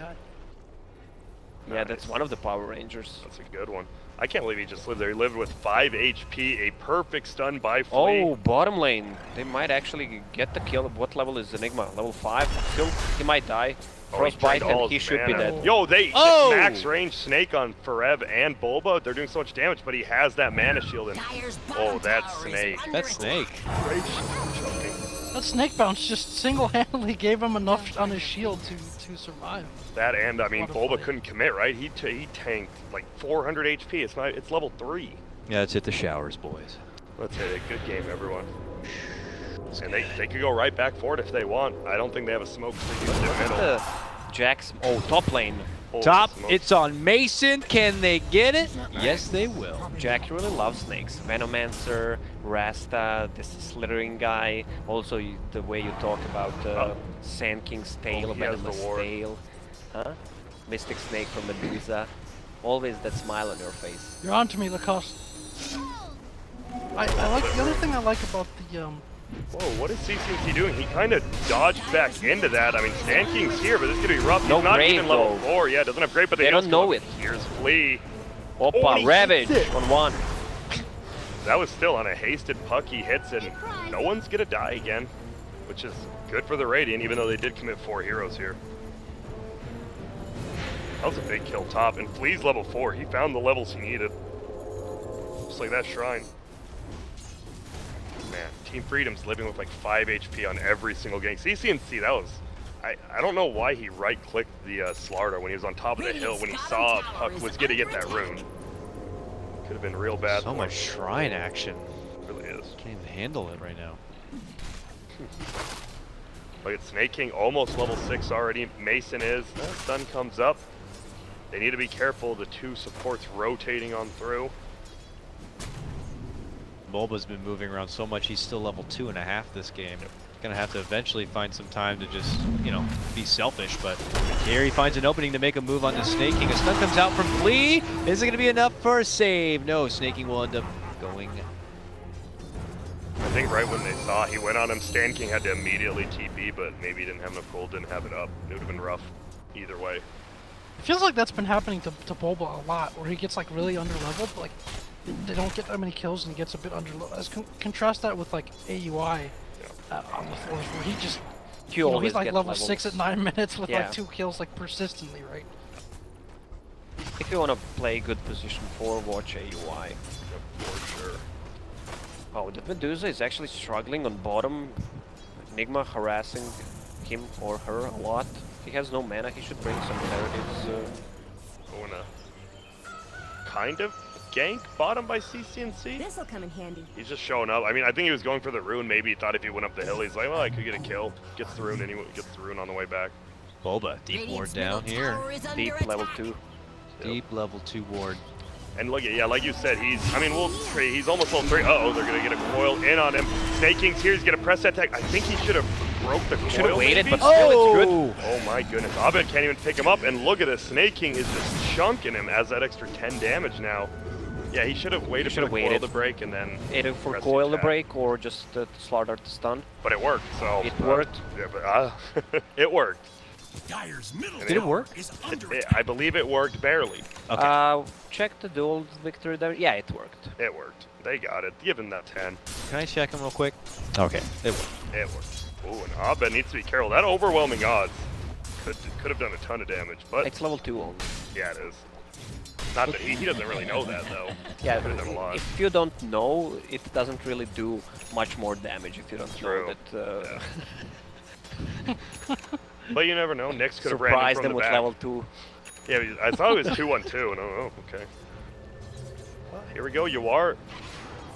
Aggressive TB by Forev. He has his Midas now, right? Yeah, that makes Yeah, sense, just Lacoste. pick it It's like the Tinker Rockets, right? Yeah, you know. It's like, wait, what? He just finished me off with these rockets. He has no points in March? Like, what's going on? Still, so first successful duel. Uh-oh, he tried to bait it out with Quills, and like we said, these stuns are way harder to hit than Sand King Lina and even Slardar Lina. Well, like I said, you guys take credit now. So, I mean, it's Freedom's up 3-2 kills. They're up 1,000 or less right now. Do you still think they're doing enough? Because it feels like Bristol, I mean, Medusa's obviously really good late game, but Bristol is super good in the mid. Yeah, but look at Forev on bottom lane. Yeah. Level 9, 10 minutes in. He's owning. Midas ready. Minus to blink. Yep. Notice no mech. Yep.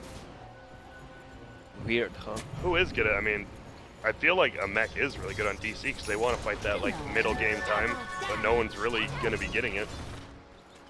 Unless we have Darkseers in the game, I just don't see many mechs anymore. True.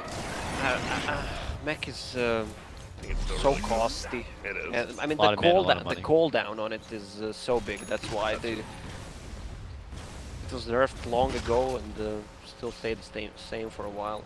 Maybe if they felt that they had like an early game timing, we would Yeah, see they it. but- can. Yeah, if they have a timing, they feel like they can just run them over. Ooh, and here They we go. can go for But it. between Legion, Medusa, and Lina, like there's so much like Radiant's wave clear and top just tower is under attack. new things. Quiet Jack, we got a gank moving in. They're going to set up a frostbite. Snake King trying to purge it off, but they're making too many moves, and he's going to go down. Flea's trying to hide within the trees, but they have spotted him. They have a sentry down, but he's able to walk out with the raise. Then back in, then back out. All right, they step back out, and now that CCNC and Stan King and more are showing up, this is when DC will pull away. But a successful gank on Snake King. Is that tower deniable, the Radiant top No. one? Sorry, not okay. Sorry, Jack, I didn't mean to tell you to shut up. Yeah, you talk a lot. Yeah, that's Jack. Grant's Sometimes job. you just gotta get out of here. There you go. Tower is under And well, at least with that 4-man gank from the Dire, Bulba finally gets a lane to himself middle, so gotta get some levels. He's still only 4.5, about to be 5. Radiant's bottom tower is under Lina. attack. getting some farm. Radiant What are the structures are ancient fortified. stacks looking like on both sides? We got One. one stack right here, a nothing 0, over there, a little bit of 1, something right there, and a and little 1. bit of something right there. Okay, so nothing too big. 1, I'm 1, surprised they 1. don't have more for Bristle. But they're moving around the map so much. Uh-oh. CCNC needs to be a little careful. When Bristle gets a pipe, they have no damage, Yeah, no right-click damage Yeah, at at all all. for Team Freedom. Puck, we haven't seen too much movement out. That was a nice gank top. I feel, like we said, after they hit that kill, they need to make something happen. They couldn't even take the top tower, though. Stan King just... Oh, they're making a move on for a... Here we go. Oh, he's able to turn around and get the Midnight Pulse, but the follow-up stun is there, and then the duel. And that will earn Snake King an extra 10 damage, putting him up to 20, and he's able to fight right back after that pick off in the top Dire's lane. bottom tower is under Medusa will need to build as much items as possible, the early ones, so they can actually fight, and because they really don't have much damage, they should just try to evade fights. It will eventually come to that one Dire's point bottom where tower Enigma is has under attack. BKB, Black Hole, and Blink, and Bristol is gonna be so huge. And gonna it's be pretty much hard. all on Yeah, Medusa yeah. to hit ulti, yeah. And if she doesn't, you're gonna get wiped at that point. If she doesn't have ulti up when he has BKB hole, it's gonna be a real problem. Until that point happens, Freedom do have a lot of potential to find tempo, like just around their cooldowns. Basically, combo that they can pick Nick's up. Legion combo is really good. Or Yeah, Nick's there he's as getting well. close to that Blink Dagger on Legion. CCNC. There's down the a level 2, on 3, Puck. 4 that you mentioned last time, Grant, like the positions and kind of setting the base. Yeah, Feels a little bit almost like those IG teams of a few months ago. when they used to run Vengela too, especially. What are we talking about? 2, 3, 4? Yeah. Yeah, what is it? Just those positions on the team, Dire's like top setting the tower is pace, under attack. using their tempo to find kills each time they have the cooldowns. Where you have like a defensive support, and you have like a boss carry who's gonna get the majority of the farm, and then you just go around taking one kill at a time on cooldowns Yeah, until you which- have an edge to get the team fights. Yep, like mostly like Nick's Legion this game. If those two are together, you just smoke them with Nyx in front. It's a lot of easy kills, especially maybe on that Enigma. If he lays down the aggressive Midnight Dire's Pulse, There it is. Carapace, and under attack. oh, they're going. Oh my goodness! Oh, man, they have found the mother load. You're not even gonna wait for the dual damage on that one. That's too That's- juicy to pass Yeah, up. it really was. It's, Can't miss the Nick stun when he's been rooted in Bo5 place. Hey, is we'll getting duel this spotted one. there. See ya. And wow, they're gonna be able to. What level is the split shot on you are? Under attack. No, 0. 0. This might be tough to take, guys. Let's get out of here. We have nothing actually. We have Snake. Did Boba come over to investigate the wreckage or something? I'm not really sure, but wow, that is unfortunate for them. Yeah, that was. Because I mean, your Bristle died, which is bad, but you're like, oh well. At least there's a little less late game. Snake King's not getting that plus damage. And then Balba, Bulba. Uranus Investigator.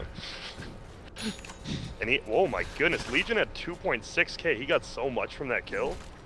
He's like, oh, blink plus a little extra. And that's a decent blink timing, 15 minutes. He has the phase boots Yeah, as well. but they have a Blink Dagger on Enigma. They Bulba's want to back. take a fight right now. Yeah, Bulba's trying to creep in from the side. You are skilled ult, right? I thought I saw when you clicked on him. Some don't. Or Envy didn't skill till 13, I remember. So Yeah, I 1 guess versus point is Enigma, valuable. you You don't need to have more than 1 point until you max out Split Shot. yeah, well, and it's gonna be a tough push. Last game we saw the defensive ults by Stan, or not Stan King, Dubu were so good, and right here, Yawar has way too much armor to go on. There is a 1 cent reward on the left side, but they don't have anything on the right one. Klee is providing so much info. He hasn't walked in yet. Oh, he makes his move in now. While Abed's running up, finds Snaking on the side, trying to make their move in. Yawar's going to be forced to pop out the Snow Gaze to defend him. Coil getting a drop. Nicely done from Abed to prevent Snaking from trying to run Black in and duel hole is anybody. coming. He's forced to go around in circles. The freezing field is there, and then the Black Hole follow-up is also going to be on the mark, but then CCNC strikes him down with the Laguna to quickly finish off for Rev. Bulba somehow living, hiding within the trees and makes it away. Yawar could be under pressure next, as Stanking is super low. Abed jumps in, just barely missed the rift. Snaking steps back, gets off another weave, and will somehow survive. It could have been a lot worse for Oh, Team yeah. Freedom. Oh yeah. Legion Commander just sitting there. I Couldn't mean, do there- anything. You had Nyx Assassin who was successfully scouting. And he just went there into 3 heroes. Yeah, that was definitely odd on Snake. Also a little bit of premature Medusa ulti, so Enigma just went away from it. They had no vision of Enigma. So he could do a successful black hole. You like Nyx's skill build? Yeah, yeah. It's good against Bristles, like Yeah. Carapace, and good against Top lane, we're Enigma gonna have a Puck. duel possibly. Uh-oh, Flea is gonna have to stun if they want this, but oh, Sentry Ward goes down right then, and Corrosive Haze comes out, so vision for the rest of that ult. I guess Snake King just blinked in, and it felt like the stun was a little late. They didn't quite get it. Oh, blink forward on Yawar. They know he doesn't have ult up. Coil's gonna fly. He's gonna be running low on mana here. He's in a little bit of trouble. He's gonna get ulted up, graved as well, but you're probably just delaying the inevitable here. He's trying to run the other way. Perhaps picks it up with the Eidolons. We're gonna try to chase down Stanley as well. Gets stunned by the Enigma, and he should just get right See you clicked by later, Abed. Stanley. Yep. Ooh, heal bomb. Hurts Abed a little bit, but not enough. And this feels like when Team Freedom should be doing stuff right when Black Hole's down, but they're keeping the pressure up with Abed's a little bit lower cooldown. Well, they know where Bo5 is. Just waiting for him. He's hiding in the trees Dire's top tower like his old is under teammate Jimmy attack. used to do. I like that DC is moving kind of as a unit. There's two ways to respond to this kind of 2, 3, 4 trying to set the pace. It's either you set a trap for them and maybe bait out a core and counter gank, or you go and kill their carry and defensive support. That's the other way to do it. That's what they did just now. Top lane, CCNC might be in a little bit of trouble. Snake King's gonna press the attack, but look, it's your Abed duel on the bet. This might just be to save CCNC. Laguna comes down. No, they Nice just play pick by it up. CCNC. Yep. Nice turnaround. Oh, Coil again. Does he have pressed the attack up? I don't believe he does. Carapace possibly is gonna go for the stun. Abed's in a lot of trouble. Nice dodge, though. He went for mana burn first. No, not right. So Flea's going to miss that opportunity, and DC will continue to run a train right through Freedom now, and even possibly get the grab onto Flea. Stank King nearby, can't really get close enough. If he can get down now, no, not going to be happening. Oh, so unfortunate. You don't want to TP as Medusa to your level tier 2, level tier 2 tower, yeah, and then your TP is on cooldown and you can't help your teammates. I mean, you can just walk there with phase. Yep. And they're just doing a great job of abusing Bristleback having 0 cooldowns. Enigma has that high one, but Bristleback doesn't, and he can just run at you over and over again with, I mean, just forever. Double smoke spot up now by the Radiant. They want something to happen here. Nice play there by CCNC though. He was running away as far as possible from Puck's banning rift and just used the Laguna Blade to secure the dual damage. Dire's middle tower So, is I mean, he has 40 dual damage. It's destruction. obviously not the greatest, but that's pretty good in this game. I feel they're losing by a little bit. Here we go. Might see a duel coming up. It's gonna be Bulba. And oh, he tried to run. That was an instant kill, and that is now 50 damage up on him. So Lena level has bloodstone. 54, sir. Oh, he has was level level 2. 2. Never know. And yeah, that Bloodstone you were just talking about there on CCNC also complete. So there is a little bit of a pushback here from Freedom. It's a little late though, right? Because usually he has the Yules plus the Bloodstone almost at the like 22-minute mark, but he just doesn't have a Yules this time. Yeah, for him because there was not that much action. Yeah, And he was pressured on a mid lane from that Puck with Crystal Maiden Aura. yeah. And that duel feels a little risky because it feels like they shouldn't be able to escape alive from that. In a sense, like you have the Shrine there and the tier 1 still up. They might have just been able to like, because they knew they were gonna blow him so quick, they could just TP out if they really wanted, I guess. And also, like, these outer towers are all still standing for Digital Chaos. This is pretty important because it reduces the range at which you can send those 3 to combo and look for pickoffs.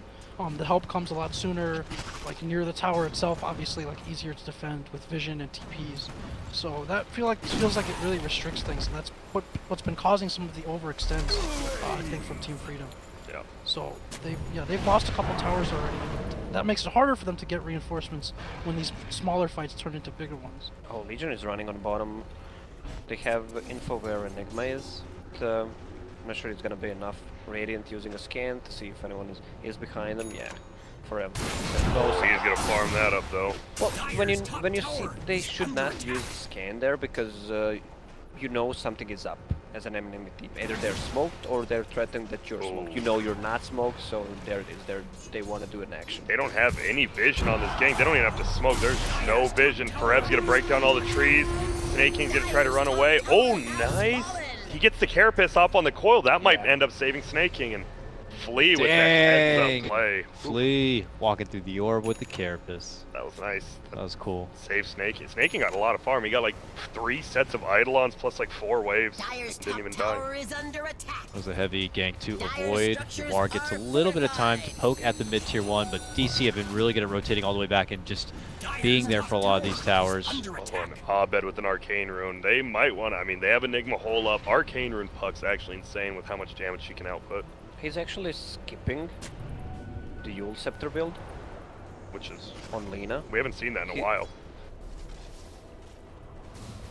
Uh-oh, Dubu, Fareb, both getting scout out. They pinged out Snake King. Ah, that hard stun to Dyer's land. top tower is Shows under there. attack. Can't quite get the reach onto Crystal Maiden. Snake King would have been ready for a follow-up play, but the opportunity's now gone. I like Fareb. You saw him kind of look back because they had almost 3 heroes. They're like juked back when he saw those 2 heroes a little bit clumped up, but Flea's been pretty on point. He might have just Carapaced the whole off. Well, if he goes for Shadowblade right now, it might be good. He can continue the split push, and he has a good kill potential still on Maiden, on Slardar, and on Puck before he gets Liquid Sphere out. He can still swap the Yules after Shadowblade. He almost has it though. Here we go. They're going to try to finally get that first tower. It doesn't look like Dyer's too worried about losing this tower. They're just gonna let it go. And Yawar, okay. Well, he has the Midas Dragonlance. Going Scotty next. I guess he just wants a ton of survivability, be able to get off that his ultimate and really just tank up. He is their Dyer's middle frontliner. tower is under attack. BKB very, very close on Enigma now. That could be very well be the next fight. Could be Roche too if they really want, maybe. Because Bristle can almost solo Roche with a Solar Crest. And then you just have the Black Hole standing in the back. Snake King has been just chilling here. Hello? Hello? Wait, what? Test? That was odd. Pause the game. Is he here? That was like, he didn't even run back down his hill. He was like running left over to the shrine. That was super weird. Like, if they had a lane ward, I don't know, Yeah, that's odd. Lina was in Shadowblade. Yeah. Maybe they were trying to bait it, but That was odd. And BKB is up on Enigma. He's going to pick it up. Flea, almost level 12. I mean, obviously, the ulti is not. It gives Nyx like solo kill potential, I guess, like you said, on 2 heroes with it. Maybe the Crystal Maiden, maybe Bulba, but it's just nice. At least your Nyx is finding levels. yeah, with the Midas, Yeah. he's gonna get a lot of levels. And we go back to that level 15 talent, 3 on Nyx Assassin, plus 50 impale damage. The shittiest one in the game ever Oh. made. Oh, and here we go, smoking. Oh no. And look at Stan King. Oh, he was about to just go back to the lane. He's like, hey guys, well, what's up? But it might be Yawar. Maybe they wanted Stan King. He needs to be so quick on his ultimate if he pushes. Okay. The snakes will be revealed. They Will have that to know. Yeah, will that force DC into the trees, or are they going to go elsewhere? I mean, there's a push also coming from Flea through the top lane. Looks like Abed's going to be heading that direction. While the others go inside the pit and get that party started. That's what I said. I mean, all you really need is a Bristle with a Solar Crest, and I mean, Brad can stand inside, outside. He'll just BKB cast ult if needed. And Crot's pace is really, really good. Oh, he might know Roche is up because they do that. Maybe they knew they were doing it anyways. Not going to be able to do anything about it, but add some side pressure instead. CCNC is going to work here on the bottom tier 2, but He's gonna black hole Farev him. has moved in, and there's the black Do they hole. have It's going to get vision? pulled They out. don't have vision. All solo. Do they have the vision for CCNC, or has he just simply shadow bladed away from the trouble? See you later, nerds. Wow, that was bad. What a nerds, huh? Yeah, wow, that feels so bad as an Enigma. Like, you got off your full, you almost solo killed him while he was shadow bladed. You had a Crystal Maiden TPing on the tier 3 tower. If Yeah. Bulba TP there, just to provide a vision, I don't know if you had a TP. There is Dust of Appearance plus 1 more sentry.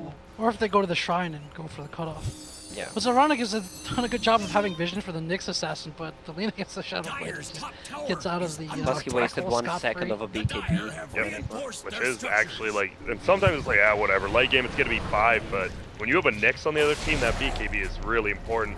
No hole, they know this time they have a dust up. They're gonna go in, press the attack. Yawar! Ulti from Yawar, they're gonna try to go in. Will Bo5, he's running away. The duel comes There up. it is! He is getting melted. Jack, you were right. They won the duel. He did have Aegis this time, though. They But should still. just run away as fast as they can. Oh, but they want to save everyone. No man left behind. Bulba's here. Oh, Flea actually stops him from bleeding, though. Whiffs it. Takes a ton of damage. Do they have enough? Sun's going to fly out. This Bristol's going so hard right now. Now they're all coiled up, but Abed a little bit nervous. Oh, big nice ult ulti from the too trees in this behind. position, too. And Yawar's in a little bit of trouble. Everyone's taking a ton of damage on both teams, but Snake King brings down Forev. Snake King goes down to Dubu. And now Forev's gonna killing wipe them. Yawar, Stan King, and do they have vision on CCNC? Doesn't have Shadow Blade for 10. He might just have to suicide. Stun on yourself. Try to stun the Slardar. Yeah, I think that's what Nice he tried to thinking, do. but Yeah, suicide. 5-man takedown from Digital Chaos. Certainly the Aegis being a big factor there. They feel like they had to commit so much to get that Mason kill down. they should just Start out the fight. sacrifice one, even Sacrifice two heroes, Snake King, I think, and yeah. just run away. Yeah. They could turn around the fight if Nyx Assassin hit the Impale on the Slardar, and they Yeah. just insta-kill him there. But he did It's not. hard to hit a stun on a Slardar who has a And case, where they pretty fought much. too. Like Dubu, usually the slowest deer in the pack when his team is running, finds a nook in the trees where they don't have vision and gets off a great freezing field. And then one of the things about the DC lineup with the Slardar is, and especially even with the Bristleback and the slows, this is a lineup that you do not run away from. Like if you've been routed in a fight, they will clean up the stragglers with the Slardar as long as the Slardar is alive. Even Enigma. They'll want to catch, yeah. So if you're gonna take that kind of big set piece fight, Uh-oh. Hello. I love how you said that's good positioning from CM and the ultimate, then Enigma casts Midnight Pulse and destroys all the trees. Yep. Oh, and dude, Snake King, this is the most farm I've seen. Even like when MSS was playing it, I don't think he had this much farm by 40 minutes. He has a Blink, Blade Mill, Shadow Blade flying out now. Or did he? No, he has Shadow Blade, yeah. He's very farm. You look at the, even after that 5-man team wipe, somehow Team Freedom is still up in farm. I hope he doesn't go for Silver Edge on maybe later stages, but he needs a BKB. Great. I mean, you turn around Bristol anyway, you don't need to break him. Exactly, yeah, exactly true. Maybe later when you want to Yeah. just reduce his damage done or something, you don't need it though for sure. And they have Black King Barb plus Blink plus Hole Up. They need to be careful with the top tower. CCNC's doing so good split pushing. He almost has a whole Shivas. Gem on Puck though, so it's gonna be hard. They have what, 1, 2, 3 Invis heroes inside no of Team Yules. Freedom.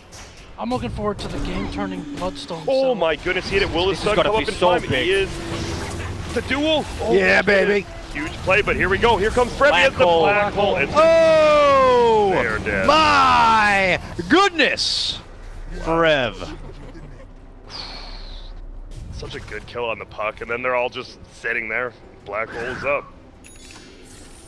Just couldn't resist that tasty fish wriggling on the end of the hook, and it Looks so comes forever tasty. to reel him in. Take the gem out of Puck.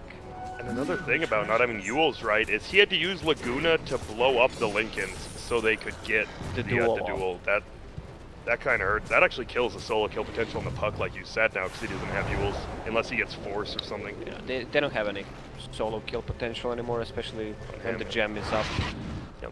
Where is the gem? Ooh, I love the S and Y onto the bristleback. Gives him a lot more killing potential just running at people instead of like a later, harder assault. Hard running in from Mason onto Uwari. He hits so quick. Runs right back. Needs a pike, a kite around. Does Dan King have a solar crest, or am I see that? But now he's just down. I thought I saw Almost. it. He almost does, which is huge. And there is a full Scotty up now. I mean, Yawar has been farming. He needs to get some damage now, though. He's going Manta. Okay, it's not the biggest damage. I'm not the biggest fan, but a lot of stuff he can get out of. Still got 70 seconds to work without this black hole, so the urgency from Freedom might begin to show here a bit to try to at least pressure, eliminate some tier 2s, and just get some more money happening their way. But Forev Did you see him? hiding under that invis, drops down the Midnight Pulse, quickly blinks the other way, snaking into pursuit up to the high ground here. Look at this. Looking to walk in for the duel straight up. Oh, but the Lincolns! And it pops out the duel. He's not going to be 10K able to Lincoln. get it. They turn it around. They drop the coil. They're able to get off the grave, but it's only going to be delaying the inevitable demise of Snake King there. A Death follow-up blow. stun also going to be there onto Yawar. Mason runs on forward, and this is Team Freedom's game crumbling away from him, it would appear. Two mighty cores going down. The donkey gets hit, flying back up to heaven, and not even Stan King is going to be saved. Slowly falling apart from Team Freedom that saved from Lincoln Sphere. And now they have a black hole ready. And it's all because what Snake King blinked up to the high ground, so he couldn't blink in before the Lincolns, and he just had to run at him. That is a crumble and a half from Freedom. Radiant's middle tower is under attack. Bottom lane, chance to even catch CC&C, who is trying to split push, will also be tagged. He's going to try to at least turn around and get Bulba, but nope, not even going to be granted that. Tower goes down. They're just going to push the base, huh? They can. Will Lina buy back here? Uh-oh, doesn't have Carapace up now. He could be in trouble. He's going to have to pop the shrine for sure. He's dead. Oh my god. Mason does so much now. Yeah. It's on Jinyashi. My goodness, we could be heading into a situation where DC are simply one game away from suddenly qualifying for TI. Freedom were looking like the hot team here, but 2 games now. Things kind of crumbling apart a bit. And here we go. Hard move in with a freezing field. Snake King is going to be forced to be bailed out with the grave. Nice stun follow from Bulba, eating a lot of damage. But there's the black hole moving for Rev. Looking to end this game flat out, if possible. Stan King barely alive, trying to walk back and away. Yawar tries to fend them off a bit with the stone gaze. He tags the shrine. The tier 3 does crumble. And now we see why this hero got first banned. Last game, this Enigma is just pretty much almost the sole reason they're owning this game. I don't feel any influence of Javar in both of these games, especially in this one on Medusa. Yeah, the one time they got like that nice combo us was just on an Aegis. It's kind of the limitations of his hero in some ways. They're gonna try. He's gonna get in front to Laguna. This should be a kill. It's taking a lot. He's got his back now. It seems like it's going to be so much, and he moves so freaking fast. He actually turns. Okay. Lee gets him with the level 4 Carapace. 1.2k gold. You got him with the mana burn. Did he? I thought, yeah, No, he killed him with Carapace. Yeah. Well, an Agadam's on Nyx will definitely slow down base pushes, but you're still gonna get a black hold.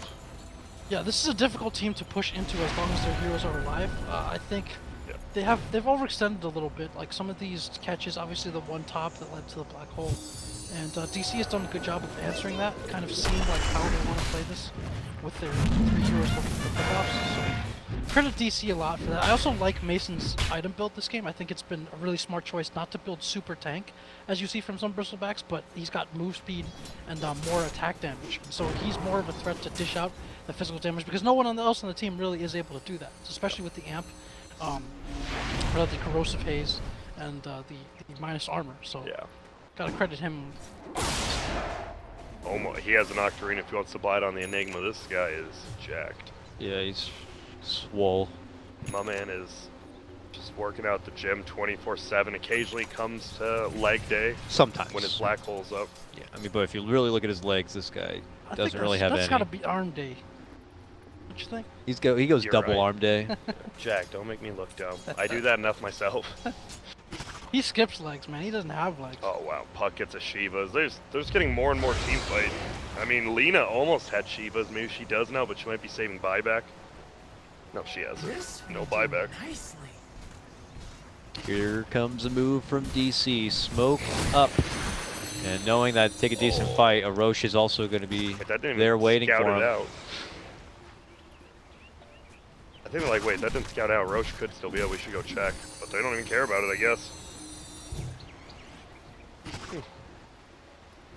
Oh, they're going to go kill the shrine since they took that tier 3 middle.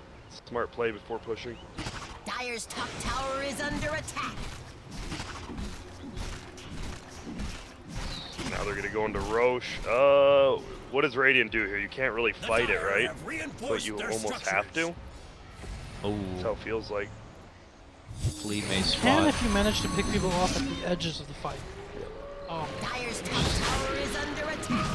Might be what it looks like they're trying to do. Oh, they don't have the gem because Puck's not there. Oh, but did they give it to someone else? Sentry up here on the high ground, spots CC&C running across. Unfortunately for him, not the right place at the right time. such a nice center, because like I'm sure he's like, oh, he's top, go top for Fleas, like, oh, the gem's up there, they're not gonna see me, and just having that sentry. So that was a really nice play by DC. Now they give Mason the Aegis, and he could just be the siege unit, the battering ram, if you will, to push into high ground. It is looking real bad for Team Freedom here. And now, yeah, when Yasha, he's gonna have to go for MKB. He needs damage. That's the problem with Medusa. Like, you build her tanky, okay, you're sitting there tanking a ton of damage, but you don't do anything.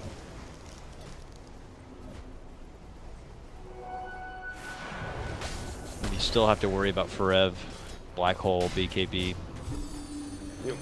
Now with the Nocturne Medusa has a Scottish, 2.3k HP. With Midnight Pulse, she just melts because of how much HP she has, and it burns so much of her mana pool. Radiant's top tower is under attack. Like we said, that's why Enigma was more than likely first banned in that first game, and they gave it away this time. And Bristle also went for 50 attack speed. He's going like a hit like a truck builder. Yeah, Build. it really does. The armor reduction they get from the snot and the goo and the corrosive haze and the assault is minimal. I think he 2 or 3 shot Stand King. I like that. It wasn't he hits like a truck. He hits like a truck builder. That's a real hitter. I mean, it felt like he like 4-shotted Lina, right? Yeah. Yeah. It doesn't take him long to get those swings out either. So.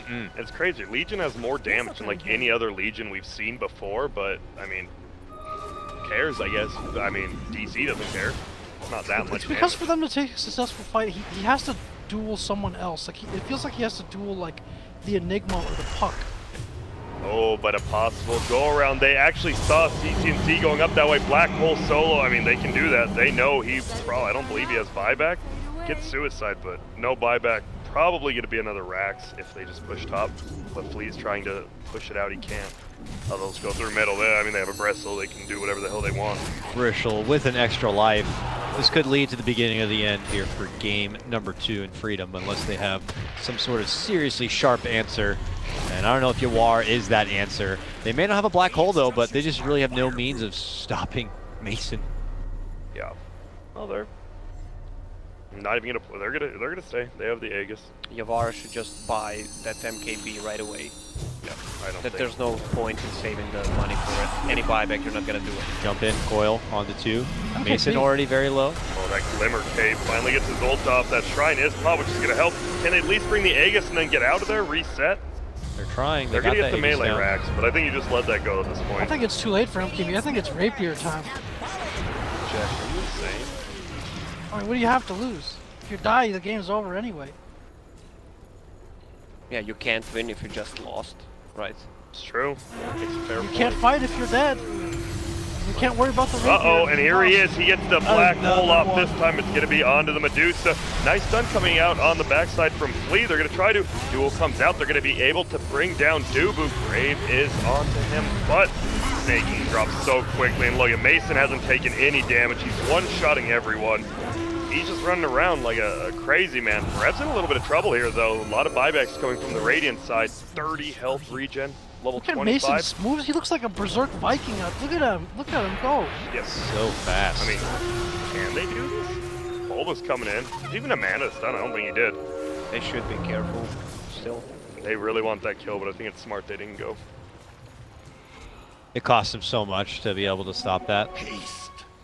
And like we said with Yawar, This will do. Yawar bought back, right? He did die. Yeah. Yeah. Okay, I was about to say. Now he just falls like 2,000 gold behind, and he can't even farm right now. Before because of that reduction in gold. I think it's YOLO rapier time. If you're Yawar. I don't think they're. He that had it big queued of a briefly. hurry. He had it queued briefly and changed it right back to MKB. I mean, they realize they have a Nyx Ags. They've lost one set of racks, but where does Bristle go from here? Like, Bristle is at max capacity. They're fine. Like, okay, we almost kind of want to fight. We had to use buybacks, but if we get one good defense, we could turn this around. I think they're still in this game. They just can't do anything. Well, the problem is you saw his solo black hole Lena. Then when they came to push the base, the black hole was ready once again. It's a Octarine. 100-second cooldown. back with, again. Octarine, and he's gonna farm that refresher pretty soon. Yeah, perhaps just so. Own the lane phase, own middle with his good holes. Never really got ganked, just farmed a lot. Puck now has that. Your shoutouts to do you give shoutouts to S4 maybe OG for this build. Yeah. for this Enigma? Yep. His responsibility from DAC. Actually, Enigma is from Uranus. Oh, is that so? Yeah. Like a Is big that what he black spawns hole. there? Giant Uranus black hole. Could be taken through the portal. Uh-oh, top lane, somebody's doing something. It's actually, like, I was like, I thought he was dueling somebody, but then he's just dying because there's 4 Dire heroes. And that was the thing I said, if you're Team Freedom, you have good uphill defense, but you just can't do anything. And Snaking tried to do something. And unfortunately, that means that Snaking is not going to be here for what could be the final defensive team. Freedom. And he bought back, so he's... They've yeah. done a lot of somethings this game, but it has frequently ended with them dying in response. Not Let's see what they can do. Nice. Stun, Nice face start to first, that. Laguna, Black Hole does not manage to catch Francis, so he's going to get hit. The Stone Gaze will cancel it out, but he can beat Pop, but they're still doing decent damage. CCNC barely holding onto his life with the help of the Grave from Stan King, but then he gets dropped. Stan King will be next, and this seems to be all on Yawar. Yawar and Flea, the only survivors here, but it looks like not for long. They are surrounded by 4, and Bulba is alone zoning back Flea, and that's going to be the game. Game number 2 also will belong to Digital Chaos, and they are now 1 win away from being invited to TI. I think if Snaking was alive that fight, that was the perfect ulti from Yawar. If they had a little bit extra damage, maybe, they could have done some, but also DC might not.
They were listening. You should do the, you know, when the team is in locker room and you do the motivation speeches. Yeah, you should give them water. I should. Here you go. No, I'm for that. I'm the water boy. Oh, okay. Oh, okay. Good. We can be a team. I could Okay, use a guys. glass of water, This though. is it. This could be our last game of this grand final. Let's get into the draft right now. We got Digital Chaos, Team Freedom, going back at it again. First pick going to be belonging to Digital Chaos on this one. The And The adapt. Puck, Enigma. They banned Enigma first game. I thought that was a smart idea. They didn't ban Sand Puck King. either of the games. Now it's banned. Make Digital Chaos beat you with something different. Do they take that Clockwork first? Because if they don't, it's a fairly safe bet that DC goes for it. Oh, here. absolutely. We don't. Yeah, you almost have to. 10 seconds remaining. I like Flea more on Sand King and Night Stalker. Obviously, Sand King 5 banned out, but seconds remaining. you don't leave a second pick Clockwork, which Bulba's played very well. Yeah, Freedom Reserve pass on this time. Clockwork. DC Or- are going to take it. I If they think don't, the- I'll draw a cat. There it is. Okay, there we And go. even Cat with not the bans, needed. Does DC go for Meepo here? We talked about this yesterday. You don't No. really Yeah, want to Jack. pick it immediately, but if you're talking about comfort heroes for a decisive game, And I you're up mean, 2-0, yeah, right? you're up to. You got to put a lot of. They'll still trust in save that, it. right? If they do it, 10 seconds if they do it, remaining. I don't think they would first phase pick it I- for sure. I think they might No, this time, because they're up 2-0. Earthshaker, they True. can still Wyvern. I mean, they still have a lot they could do. That's true, but Its they're up friend does well 2-0. against Meepo too. Yeah, I think it's just a little too risky. You don't have to risk it for this biscuit. Yeah, you know? do. You gotta always risk it to get the biscuit. Well, you don't. They're up 2-0. Who has the Yeah, best it's not gonna be a biscuits? Meepo. Well, it looks It's like Queen it's of not Pain. going to be. So there's the Speaking of nice biscuits, Yeah. Queen of Pain comes out. Yeah, but this is why DC is actually good at drafting. They forced them to pick a Radiant team Clockwork, pick. and they instantly pick Queen of Pain because that hero on the mid is not threatened by a Clockwork in any way. Yep. That is true, but Dazzle, on the other hand, I mean, if Clockwork somehow Dazzle shouldn't be out of position. Dubu has made some 10 suspect seconds decision making. If Dubu finds a Dazzle level 1, he will get the kill, though, too, so needs to 5 be careful. seconds This Freedom, that Lina still had a ton of farm last game. I don't mind Lina here, Reserve time. especially with the Clockwork. Besides Quap, like, a lot of people don't have escape mechanisms. Clockwork, Lina can kill a lot. We've definitely never seen any variable play of the Queen of Pain, so it's almost assured this is a mid Queen of Pain. Yeah. So if Lina. they want to keep her on that Lina, Yeah. they'll get it. They do. Okay. Dire Grant, you're a team genius. ban. Well, I Grant. appreciate that, Grant. No, don't make me blush. Thank you. Thanks, Jack. Someone here had to say it. And it was Someone gonna had be to you. say it. That guy's a genius. I didn't want to be the one. Thank goodness someone else did. I like this opening from DC as well 10 as Freedom. seconds remaining. It's just It's fine. pretty yeah. pretty standard Yeah, drafting. it's good. 5 seconds remaining. I still like how DC, they just keep banning the same thing because they're winning. The other team's not. Reserve No time. need to change anything until you lose a game. All right, second phase priorities now. Maybe you go to the next tier of offlaners.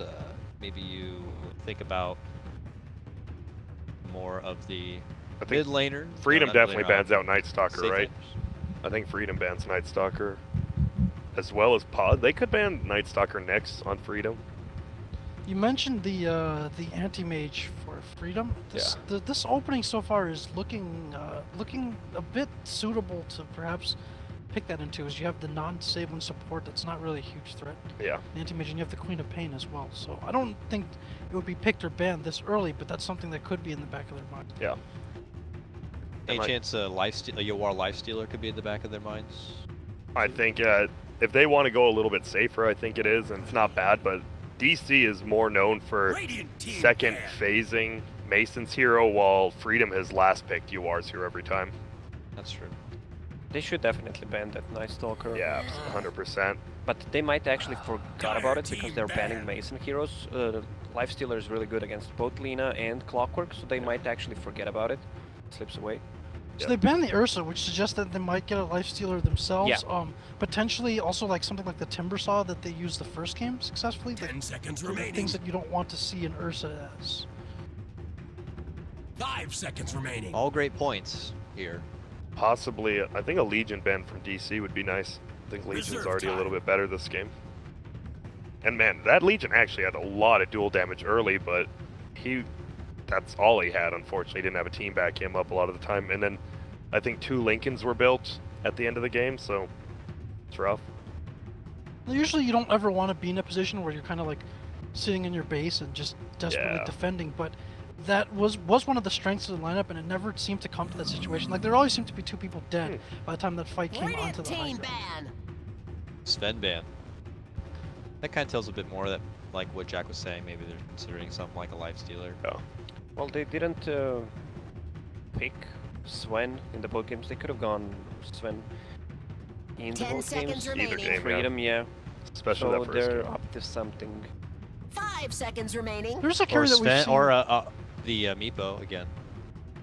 Maybe. What's up, Jack? There is a Reserve carry that time. we've seen some teams play quite a bit more. Like in China, it's been picked very frequently. I haven't seen it much in NA at all. It's the Juggernaut that used to be very popular for a bit. So I don't know if anybody has any info on what became of that here in NA. Really haven't seen much Juggernaut at all.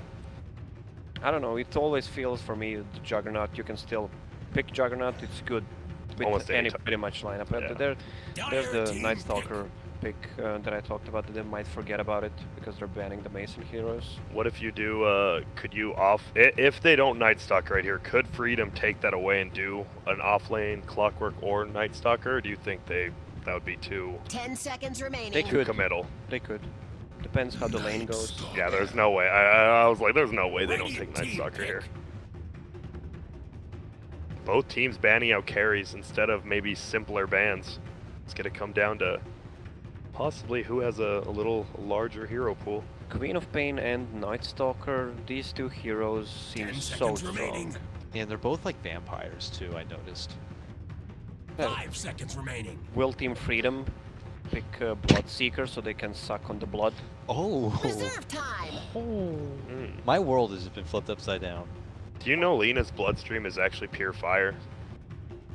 I It's did in the not lore. know that. Good, because I was lying. It was a test, Jack. You have failed. You shouldn't know that. Off the panel. I've never failed a test quite like that before, Grant, but thanks. You're welcome. Well, You gotta so watch shouldn't out they for be those. banning the Bloodseeker? You don't want the vampire reunion here on Digital Chaos, right? That's true. Fair.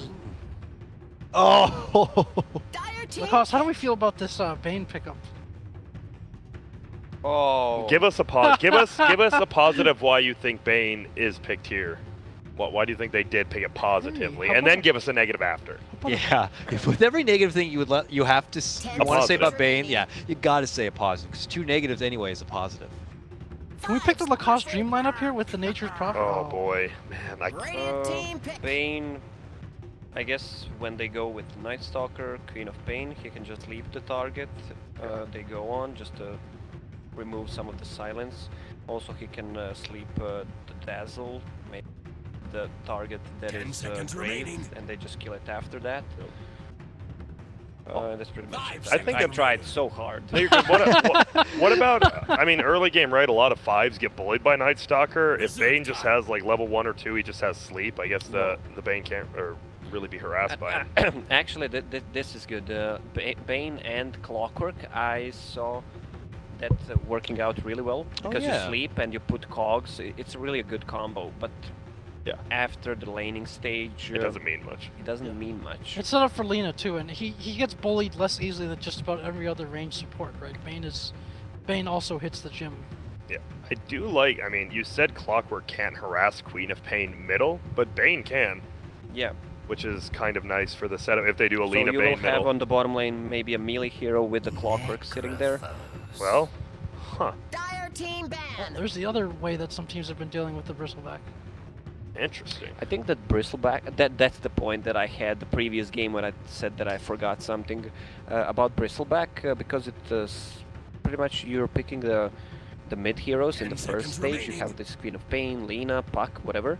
So Bristleback 5 slips seconds away, and I remaining. think the hardest counter to Bristleback still is OD. So you can't pick OD after that. Reserve time. Was that smart, Jack? Oh, that was. It was something, You said stuff. Jack. That Oh, was, it is a good point. That Like, was former Meet Your Makers player level right there. My That was- goodness. That was nice. it sucks because there are mid laners that just offer good counter tools to some of these, popular meta late game cores. And now that we're in the point, maybe within Nice. this own series and its meta, Radiant that team they've ban. just prioritized the mid laner so early, So yeah. people are gonna creep in. This is why they banned Sven and Ursa, because they still plan to go for Bristleback. Yeah. And Team Freedom only has pretty much sticks to poke a Bristle with. They still 10 need seconds remaining. some. Necrophos is good, but once the Bristle gets the hood, it's pretty much 5 seconds unkillable by remaining. these 4 heroes. They need something else. Let me check what there is left. Forgive my ignorance. Reserve Is this time. a Yawar Necrophos? Do they run an offlane Snake King? Radiant I team believe pick- it probably that's a possibility, should too. be a UR, but I've seen both positions. we've seen this Dota turn. the 2 ran it Oh, against yeah. Bristlebacks. So on that's a Team possibility. I was gonna. That's a good point because if they think they can get away with something in the lane, Wheel. Greedier. or it's not too threatening, then yeah, you don't have to play 10 this as seconds your remaining. safe lane core. And also the Necrophos is good for other like based on Digital Chaos's 5 lineup right now. seconds Like remaining. by the time the early game ends, they don't really have that much burst damage, Maybe a void for an off lane, just to Reserve set it up. time. which would also deal well with the Bristleback. Yeah. With the time dilation. We have not seen an and off the lane. spam and all these heroes Void in in a fact while. spammy Seconds spells remaining. of Digital Chaos that the Void excels against. Yeah. But 5 yeah, like seconds they don't have a lot remaining. of burst for bringing down the Necrophos quickly. So that could be an issue because if he's played as a core, he gets really Dire tanky team later pick. on. It's gonna be hard to kill him without him getting a kill and resetting everything. So there's the Dazzle Grave as well. And there's their Shaker, the setup for Team Freedom. Yeah. A ton of burst damage there, That's which is the, good with Necro. Mid CNC and C or 10 Shaker, of seconds course. That lane remaining. is going to be a support with the Bane because of the easy setup. Necrophos is going to be your safe lane or 5 Conflict off lane. seconds remaining. Yep. Good call, Dakota. If that actually happens, I'll just... Oh, and we saw Batrider last series. It was banned out, I think, second phase both other times by Freedom. This time they will get it. And... What do you think, guys? With the lineups we have here, is Digital Chaos about to 3-0 Freedom and secure the trip to TI7? Or are Freedom going to be able to stretch this series to at least a game number 4? I like the adaptation by Freedom, and I think their Shaker last pick's really good, but I think, doesn't Batrider get a lot of farm if he's against Necrophos? He doesn't have the kill potential, but I mean, he gets farm in that lane, right? He actually does have kill potential. Yeah. You're not gonna go Ghost Shroud against him when he's burning Well, yeah, you I know, down, but I right? mean, like, there's gonna be 10 Clockwork or seconds Bane. remaining. It's not gonna be a Necro versus Bat 1v1. I don't think If it is, Batrider it's cares bad. that much 5 seconds about remaining. Necro at all. I don't think he cares too much about Bane either. None the of you early answered levels, my yeah. question. I We're think getting to it, Dakota. this is gonna just be a from the heart personal one. I don't want to see Freedom get 3-0'd, so I'm gonna guess they take this game. Based on that, That's from your heart. That's from What's my from heart. your brain say? my brain is turned off like normal. Okay. I want to see a 5-game series, and I want to see Lacoste face after his crowned most useless hero in the game, Bane, manages to take a W and keep Team Freedom's hopes alive. I'm going with Freedom. You're going with Freedom. I'm not feeling the Bane pick, and we have a Necro as well. I don't think they have anything to deal with the Bristol mid game. That's gonna be a problem. And once the Lincolns is built, they can just remove a lot of those spells. Fiend's Grip, Necro ulti, and I think Queen of Pain is gonna go really big this game. I can't help but side with both sides here. My heart says I really don't want this to be closed out as simple as a 3-0. Freedom had worked so hard through this qualifier, looking like the best team in the qualifier. It would just feel heartbreaking for their journey to end so quick and abrupt. But Oh wait, already Night Stalker. Oh, if they don't go for the quick one, they're gonna go for the long reach round. Also, I don't know if you guys have noticed the meta of early game talk, but the good luck has been completely dropped every time. It is actually HF. There's no GLs like the past 3 days I've been counting. Yeah, It's because all you don't HF. want to. You don't want to give good luck. Yeah. I've always thought that. So he but doesn't miss uphill. He crits a lot. He gets the lucky runes. Yep. You don't want that. I feel like there's just also not time to say good luck, have fun anymore. I never you said just that. I've get never in, said good luck to TP, anyone, go to the pretty much. wards, keep eyes on the map. Good like- game. I wish you a good game and have fun. That's it. Yeah, I you love it in notice- StarCraft when the Koreans start off with GG. I mean, that's customary for them, but like as an NA, you're like, oh, got him. Aggressively GG. No, but it's for them, not. it's just It's good. an old tradition from the Warcraft 3. You say GG at the start. Yeah, that's I what I wish mean. you a good game. That's Yeah. what it means. I That's what I'm wish saying. you. That's a what I'm good saying. game. For Well, that's them, not what it means means in that. Chinese. In Yeah. Chinese, good luck, have fun. They would have to say I see. 给乐喝饭, which is, give you a box lunch. You said they. Okay. Okay, what? Give him a box lunch? Like a fruit Like basket? a Lunchable? No, like a box lunch.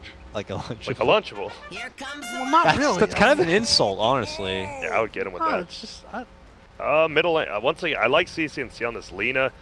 They need to secure him a little more farm, like with the no Yules, like we saw last game. Once he got that Lincoln's up, on abed, no solo kill potential on that.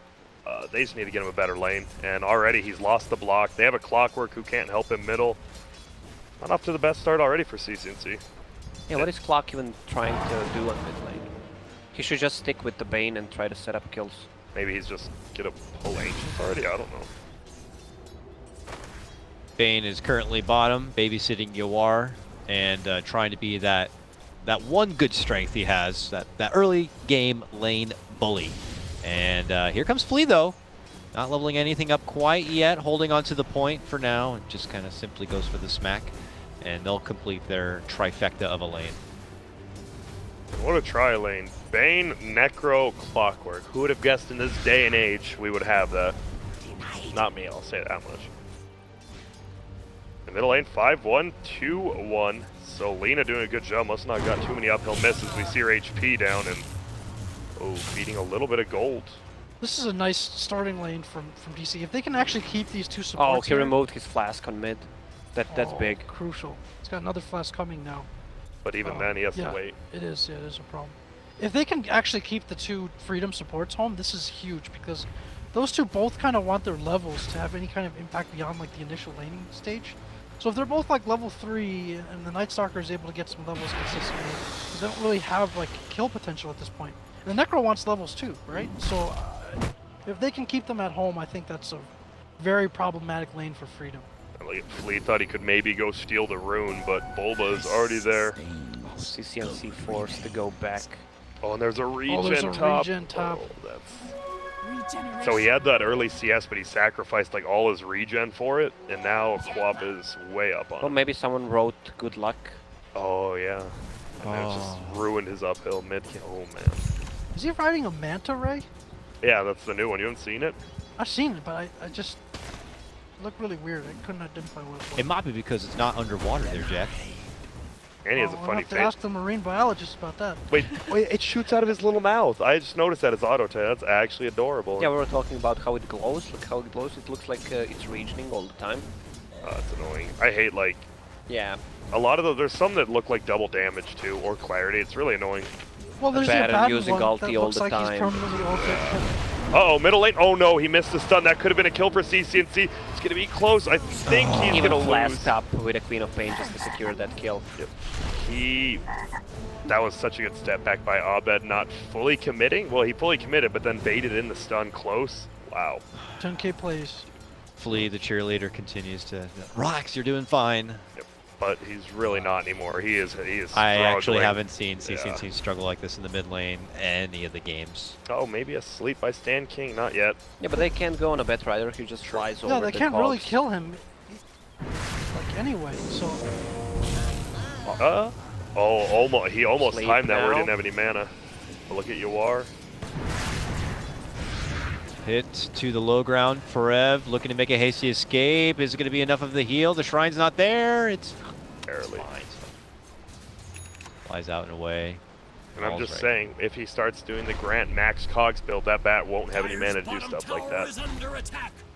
We'll see though. didn't Snaking include that had in your halftime speech, did you, Grant? No, I didn't. I didn't expect him to pick Clockwork. It's not usually a Flea hero, so I didn't expect it. But they're adapting, like I said, I guess. I'm not sure if they're adapting correctly. Finally, at least Sand King gets the pull. They're getting a little bit experience. He's almost level 3. Clockwork needs experience too, though. Same with Yawar, as Jack said.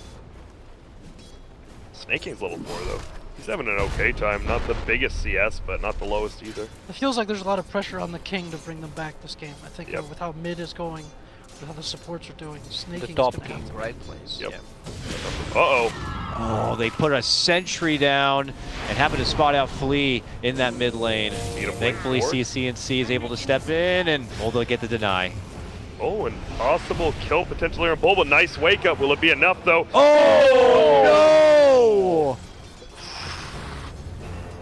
That is actually, like, when you joke about 10k MMR plays, that actually was the 10k No, MMR play. No, that was a mistake. That was a Bulba play. I believe he attacked the Queen of Pain to put himself back to sleep. Yeah, Oh, but is then that what Abed That- put him back to sleep, too. He put himself back to sleep by, he Yeah, I dodged think the... Jack was right. He No, it actually was both. attacked the sleeping Queen of Pain because Queen of Pain attacked him before. Queen of Pain was- woke I him swear to God. woke him up, and then as he was about to get hit, he put himself back to sleep by attacking the sleeping Queen of Pain. Yeah, that's what I said. They both did it.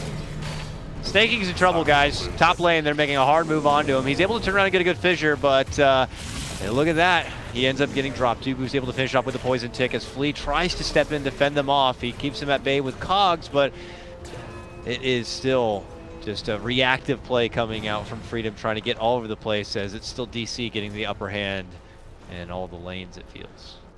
And look at that Bat Rider. He's bullying 2 heroes out of lane by himself. Who had the last pick this game? The Team Freedom did. No, I mean DC did, and they took Bat Rider. Denied. Why? Radiant's Because middle I feel tower they is under outdrafted attack. themselves with the last pick in all 3 games.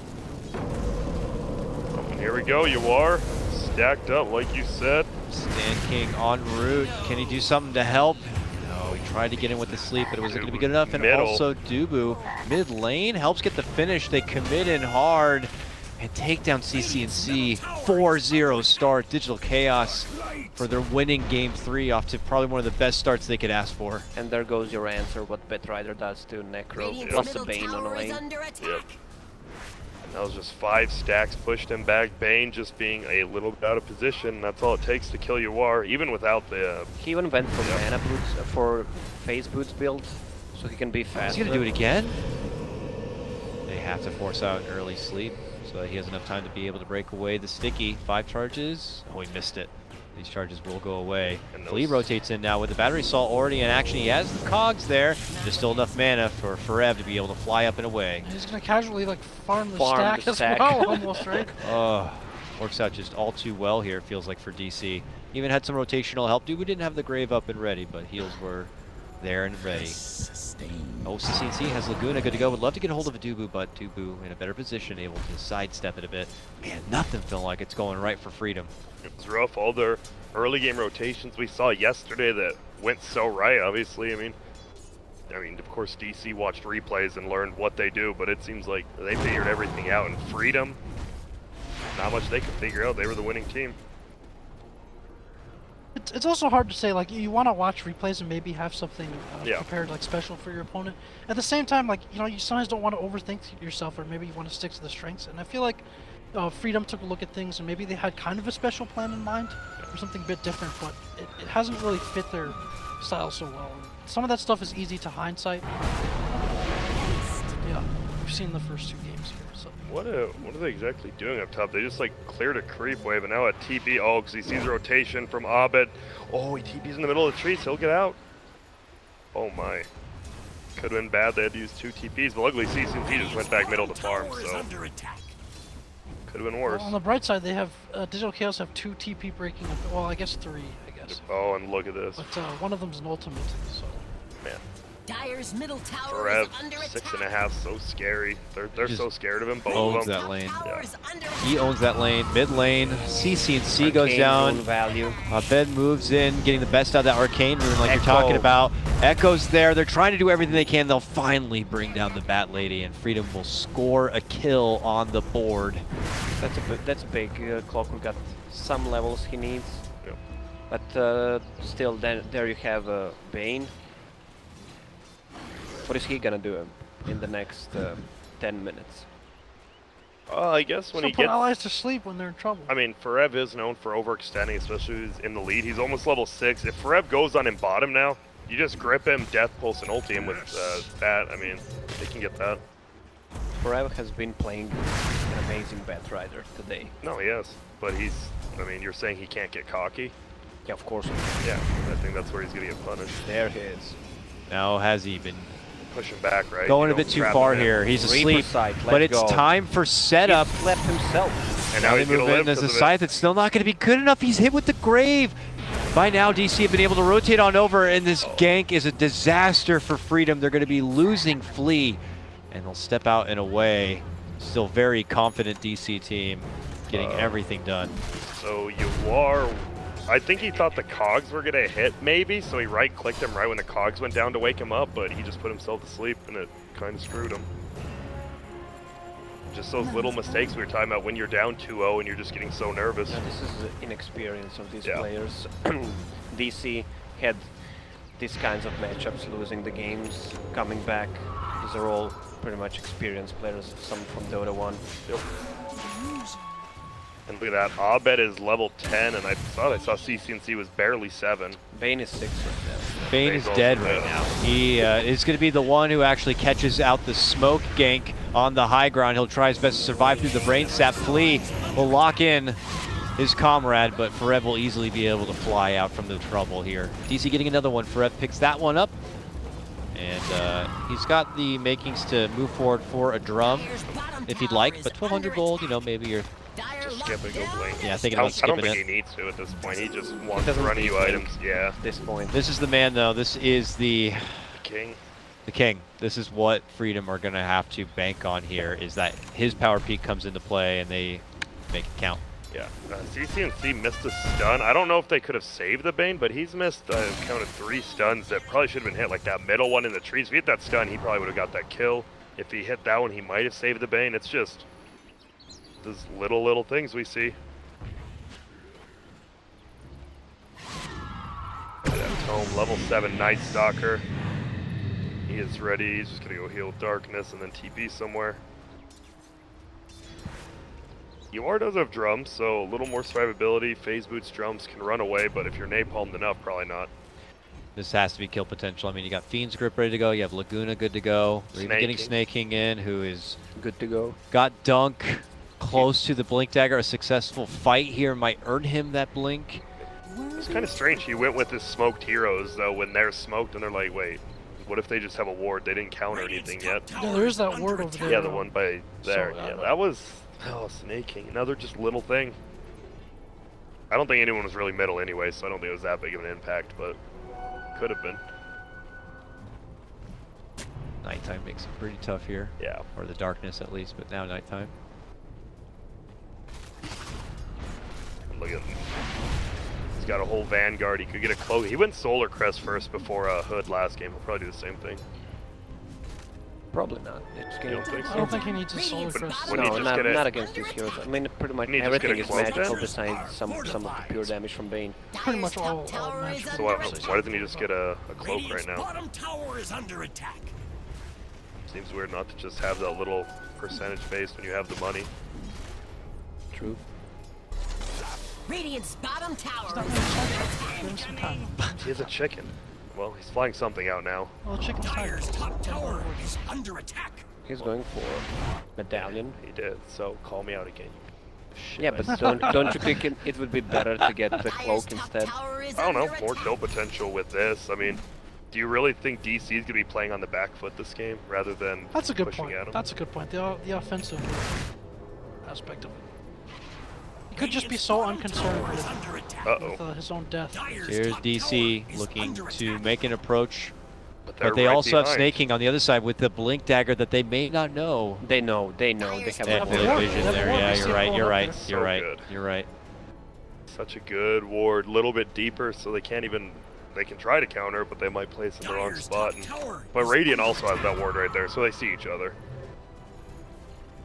Looks Oh, like they'll just end up And dodging each Bristleblack other. says, "Fuck it, I just go farm a creep." Did he get that other Creep stack?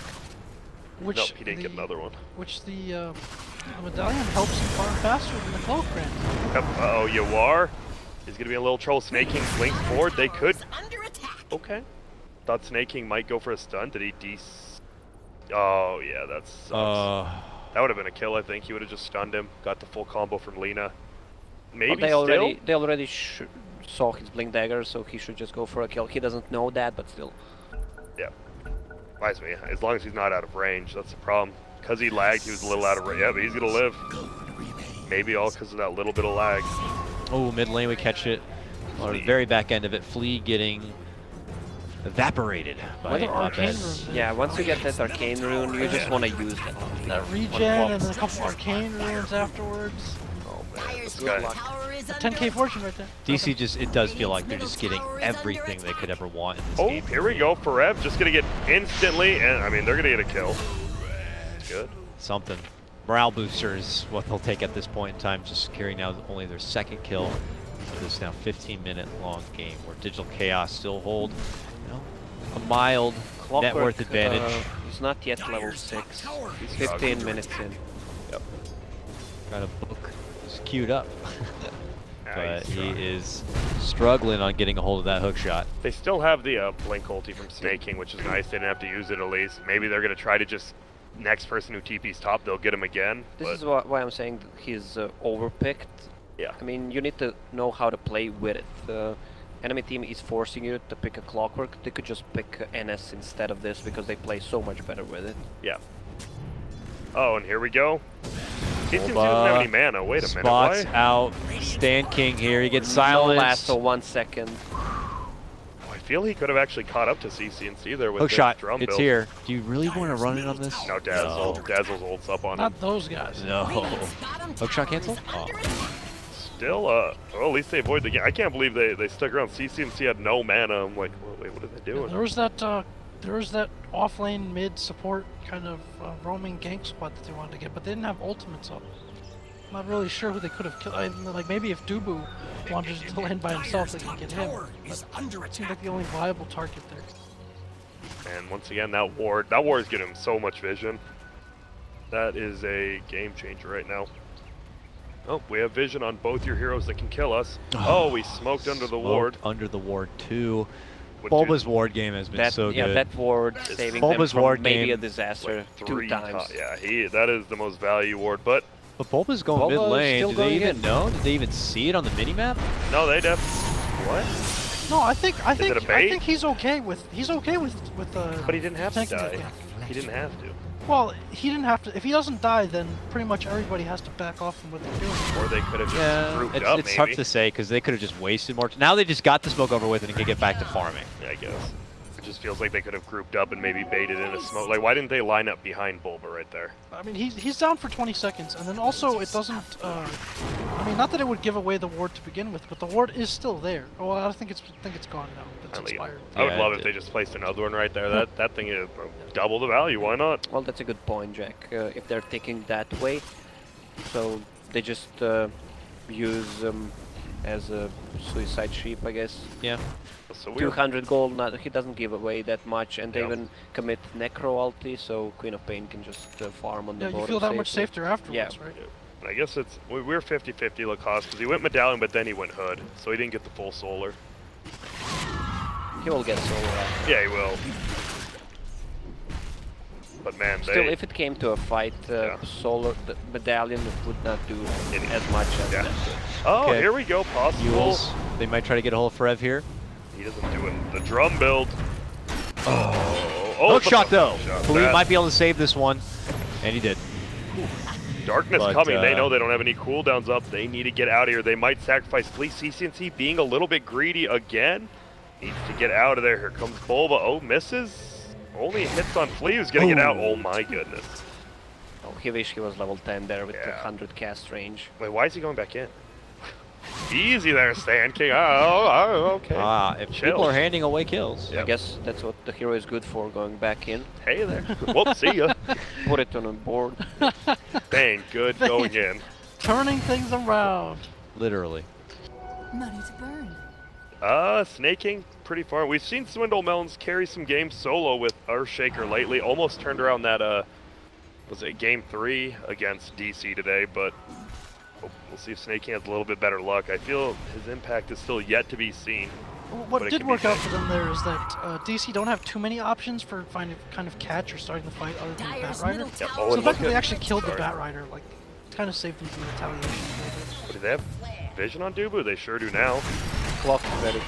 Oh, Clock is in. He wants to push it Moves back. back. Nicely Nice done. bump back onto Dubu Dubu. Not even going to be able to get off the grave. slowest deer in the pack eats it once more. It's thrown to the wolves once more. Dubu the deer. I like it.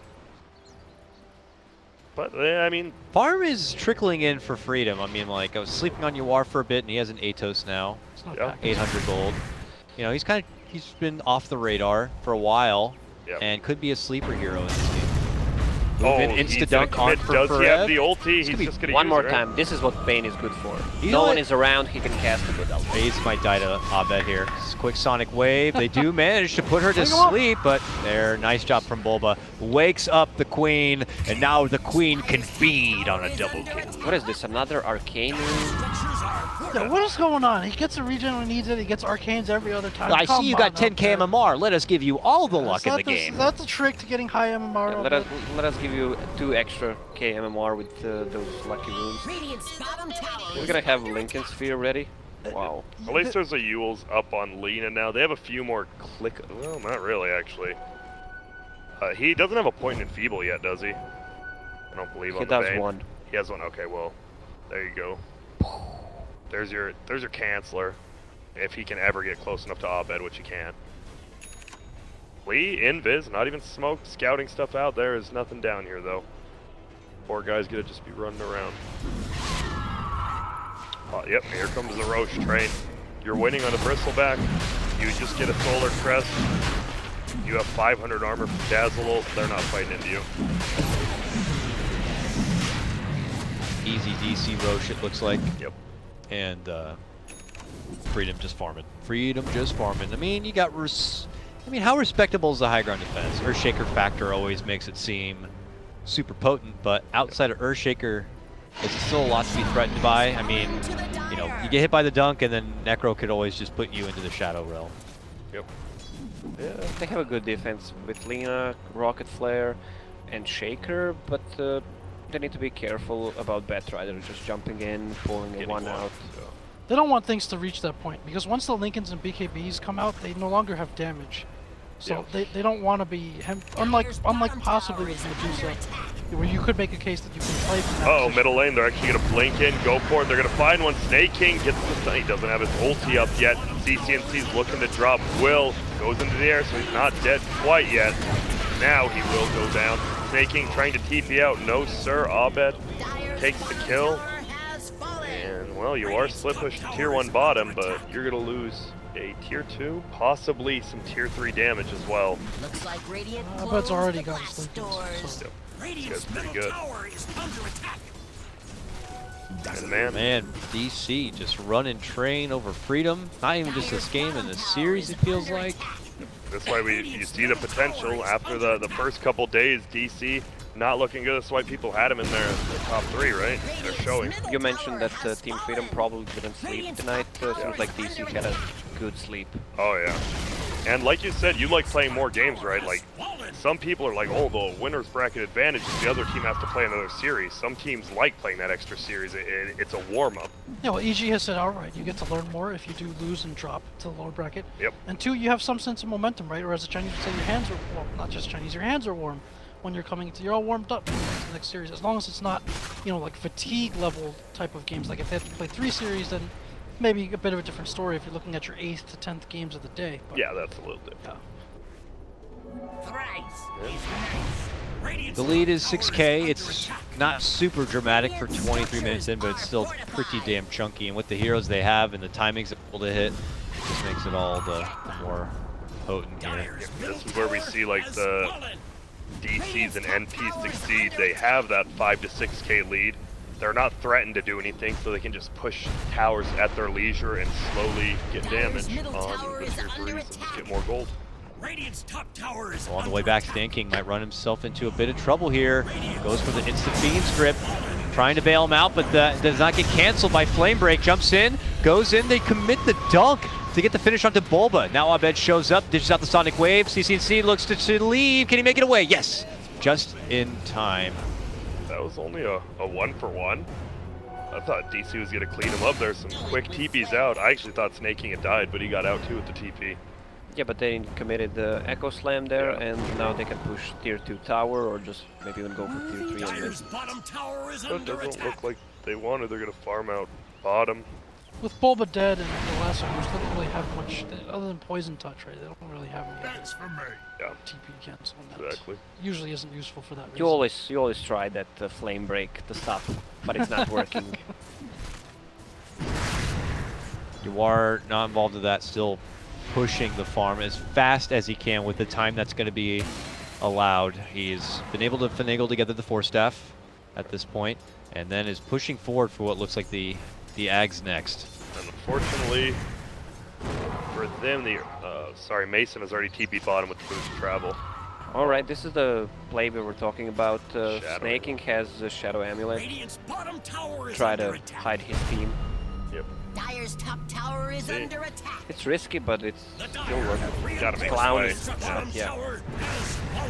Uh-oh. They need to be very careful up here. No snaking ult. Snaking's not even around. Are we going to see the last one? CCNC, he's still setting up. I like this. Not going in too early. CCNC's alone now. Yawar's already bailed on him. He's going to finally grab him. Abed's already killed Stan King. They're coming up top now, and CCNC, you are dead, my good man. Yep, he gets handled in the back lines. Down here and below, Mason's already breaching inside the base. Lee will try his best to bump back the Bristle. Snaking can chase only once, but Just how worried do we think Mason is about this chase right now? not worried at all. Probably like a -1 out of 10. I'm surprised he's not just going back in and hitting tier 3 at this point. Just the small details. I like the patience from 4F, right? Like some Bat Riders would have gone straight in, but he flies around the top a little bit, see if there's anybody standing directly behind. Is he going right into a Clock or a Bane when he initiates, and then once he knows that he isn't? Yep, and Abed got that pick up before Forevu and went in on that Bane. Let him bide some time for Abed. Still only a 6k lead. They haven't gained anything too much yet because top tier 2 tower did go down, so gave him some team gold for Radiant. There's 200 health for Bat Rider and 300 health for Quap. Tanking up. Mason just blossoming Yep. wonderfully here on his hero. Gonna get Sanjin Yash again. He's just going. He's gonna get the. He's gonna just have damage. Probably go 50 attack speed again. Jesus, he tried to muscle his way back towards that Bloodstone here. Abed, though, finds his chance to make his move in. There goes the Yules. Snaking's waiting behind him. They dish out the Fissure, which does stun Abed, but CCC still under a bit of pressure. But it looks like this gank will be thwarted. Oh, but Forev on the side. Thinking about Do they see moving it? his way in. They hit the shrine, and he is actually going to be okay with that. He pops his Firefly. Have you guys seen an Atos yet? Used? No. I mean, Yawar's not been really in any fights at all. True, but This even is the like first time he's moving with his Well, team. Lincoln's on the Quap too, so yeah. if that was one of the main uses, it's But I not. just mean I actually just haven't seen it casted once. It's odd to get that item and not go with your team or anything. Long journey here from Freedom to find something. They use the rocket to try to scout out nearby DC members, but they're hiding in high ground. Uh-oh, They're scared, picking but up. they still want to go in for it. They Look may at have spotted, but look at the Brad. positioning they have. Waiting on the outside. Bulba is bait. Working out so well. They're going to go for the instant lasso pullback. It's on Bane. Fallout from Flea is there. Looking to lock in and finish off Bulba. They will be able to get that one. And then they go for the Scythe to finish off Forev. Down the Laguna. Not enough, but then they finally get it there at the end. But has it cost them too much? It looks like it may have. Mason and company are still fighting strong. They're able to move on in and get a hold of CCNC, and it looks like it's going to be a slow and painful death for him. Triple kill for the 10k Abed Queen. He cogged his own team there. Even 3 heroes Think were so, stuck yeah. there. Uh-oh, snaking. Oh, hello. Oh, he's juking him. Dyer used the scan, see if he's at the shrine. Gets away. Has a Shadow Blade now. This is one of those games where you do so well in the laning stage as a Nerd Shaker Legion Commander to pick up an early Blink Dagger, but you can't do much. You can't find an opening. Look at that Maelstrom on Quap. Slowest deer. You can always go for the slowest deer, though. There it is. Got him. Could he, have could he have just attacked him with the Enchant Totem, Enchant Totemed again, and got that kill, or You don't want to mess it up. you know? I don't think you want to mess it up. I mean, it sucks now because Yeah. DC are just outside, and you don't have a dunk. Ooh, You are. are. Oh, Chase is Doesn't there though. matter. And they're able to snag him. The old man gonna get dragged all the way across and to the other side. He does have a buyback, but already very costly. God, like on Abed. I'm actually surprised Mason was just going to the base there. No heal. I guess Necro could have bought back. They're just playing it safe. I mean, this is the one game they know they're so far up right now that they just need one more and they're going to TI. Wait for that road. Yeah, wait for the Roche. The safest play you could ask for. Just under a minute, it would look like before it is actually back. It's already gonna feel like desperation times for Team Freedom. Man, this This is the DC we expected the entire tournament, at least I expected, and they are back at They the came right time. at the perfect time. DC showed up to play. That's for damn sure, Grant. Yep. Stan King will be the first to fall of this battle as DC run a wreck on forward. They get the Sonic Wave onto Flea. You are trying to be there to be able to bail him out, but it's just not going to be enough. Now all of DC are inside the base. They've gotten a hold of the old man. He's going to be forced to turn around and dish out the Reaper Scythe just frantically out of defense. Tries to make it to at least the shrine to tag it on up, but it's not going to be good enough. He's out. He does have a buyback, but to be forced to use it now would just feel like it's so soon. Luckily for them, DC don't do any objectives. They simply run through the base and just wipe out 3. Yep, and they're probably just gonna go. I think Roche is up now. Yep. You know, you try to think of things. What can Team Freedom do to win? You know, I'm coming up short here. -1 out of 10. Yep. 10 now. Just gotta dream of the monster dunk and. Yep. I mean, that the unfortunate thing is like that really is it. I love. You know, I'll be honest. I just don't really like the Dazzle picks, and now that I just keep seeing these like defensive his ultis on him, and they always just have like 20 armor each. I'm like, all right, that's pretty. I like it now. Well, if there's some kind of armor synergy, Yeah. if the other team is picking a lot of like single target, Oh. like this is clearly the case for Freedom, right? And like I think a lot of lineups kind of have that now, like with the exception of Sven. So if you're talking about a Lycan, if you're talking about Troll, if you're talking about a lot of the mids that have a lot of single target kind of bursts and don't have high armor to begin with. And there we go. They have the gem on Bat. They're just gonna get every single ward around this base out before they try to do anything into the base. They have Cheese up on Quap. Assume Aegis up on Mason. And he has a full Mjolnir. This Quap is Yeah, she's still not double. 10,000? She's still Lena? not 25. Yeah, she's double the network. That's Lena. crazy. Oh, boy. Abed is stepping up this time. Okay, move in. Lasso. Instant dunk from Snake King to go for the counterplay. Is it going to be good enough, though? They're trying to What a keep him grave. alive. It's a great grave to keep Forev well, but Snake King just dropped right then. Grave is going to be flying out, but Mason still stands strong. Abed looks to go in right for CCNC, procking the Mjolnir as best as he can, but CCNC will be able to make it away and back inside the fountain. They managed somehow to burst down Mason in his first life. Abed sweeps in, though, gets the finish on the Stand King. Now Snake King moving on in, but the cheese comes out from Abed. He even gets the grave just in case, and now they look to go for Yawar, and that's going to be it! Freedom hand this one over, and it's going to be Digital Chaos who qualify and get the trip to TI. It's hard, I know it is. Team Freedom, a group that no one had expected to be able to make it this far, work so hard and achieve so much, only to fall short here at the end. But Digital Chaos, like Grant said, this was the Digital Chaos we expected to see from the beginning. And of all the days for them to finally step up, they do it on the final day and knock it out in 2 best-of-3s. So close for Team Freedom, yet so far away from going to My TI. God, that is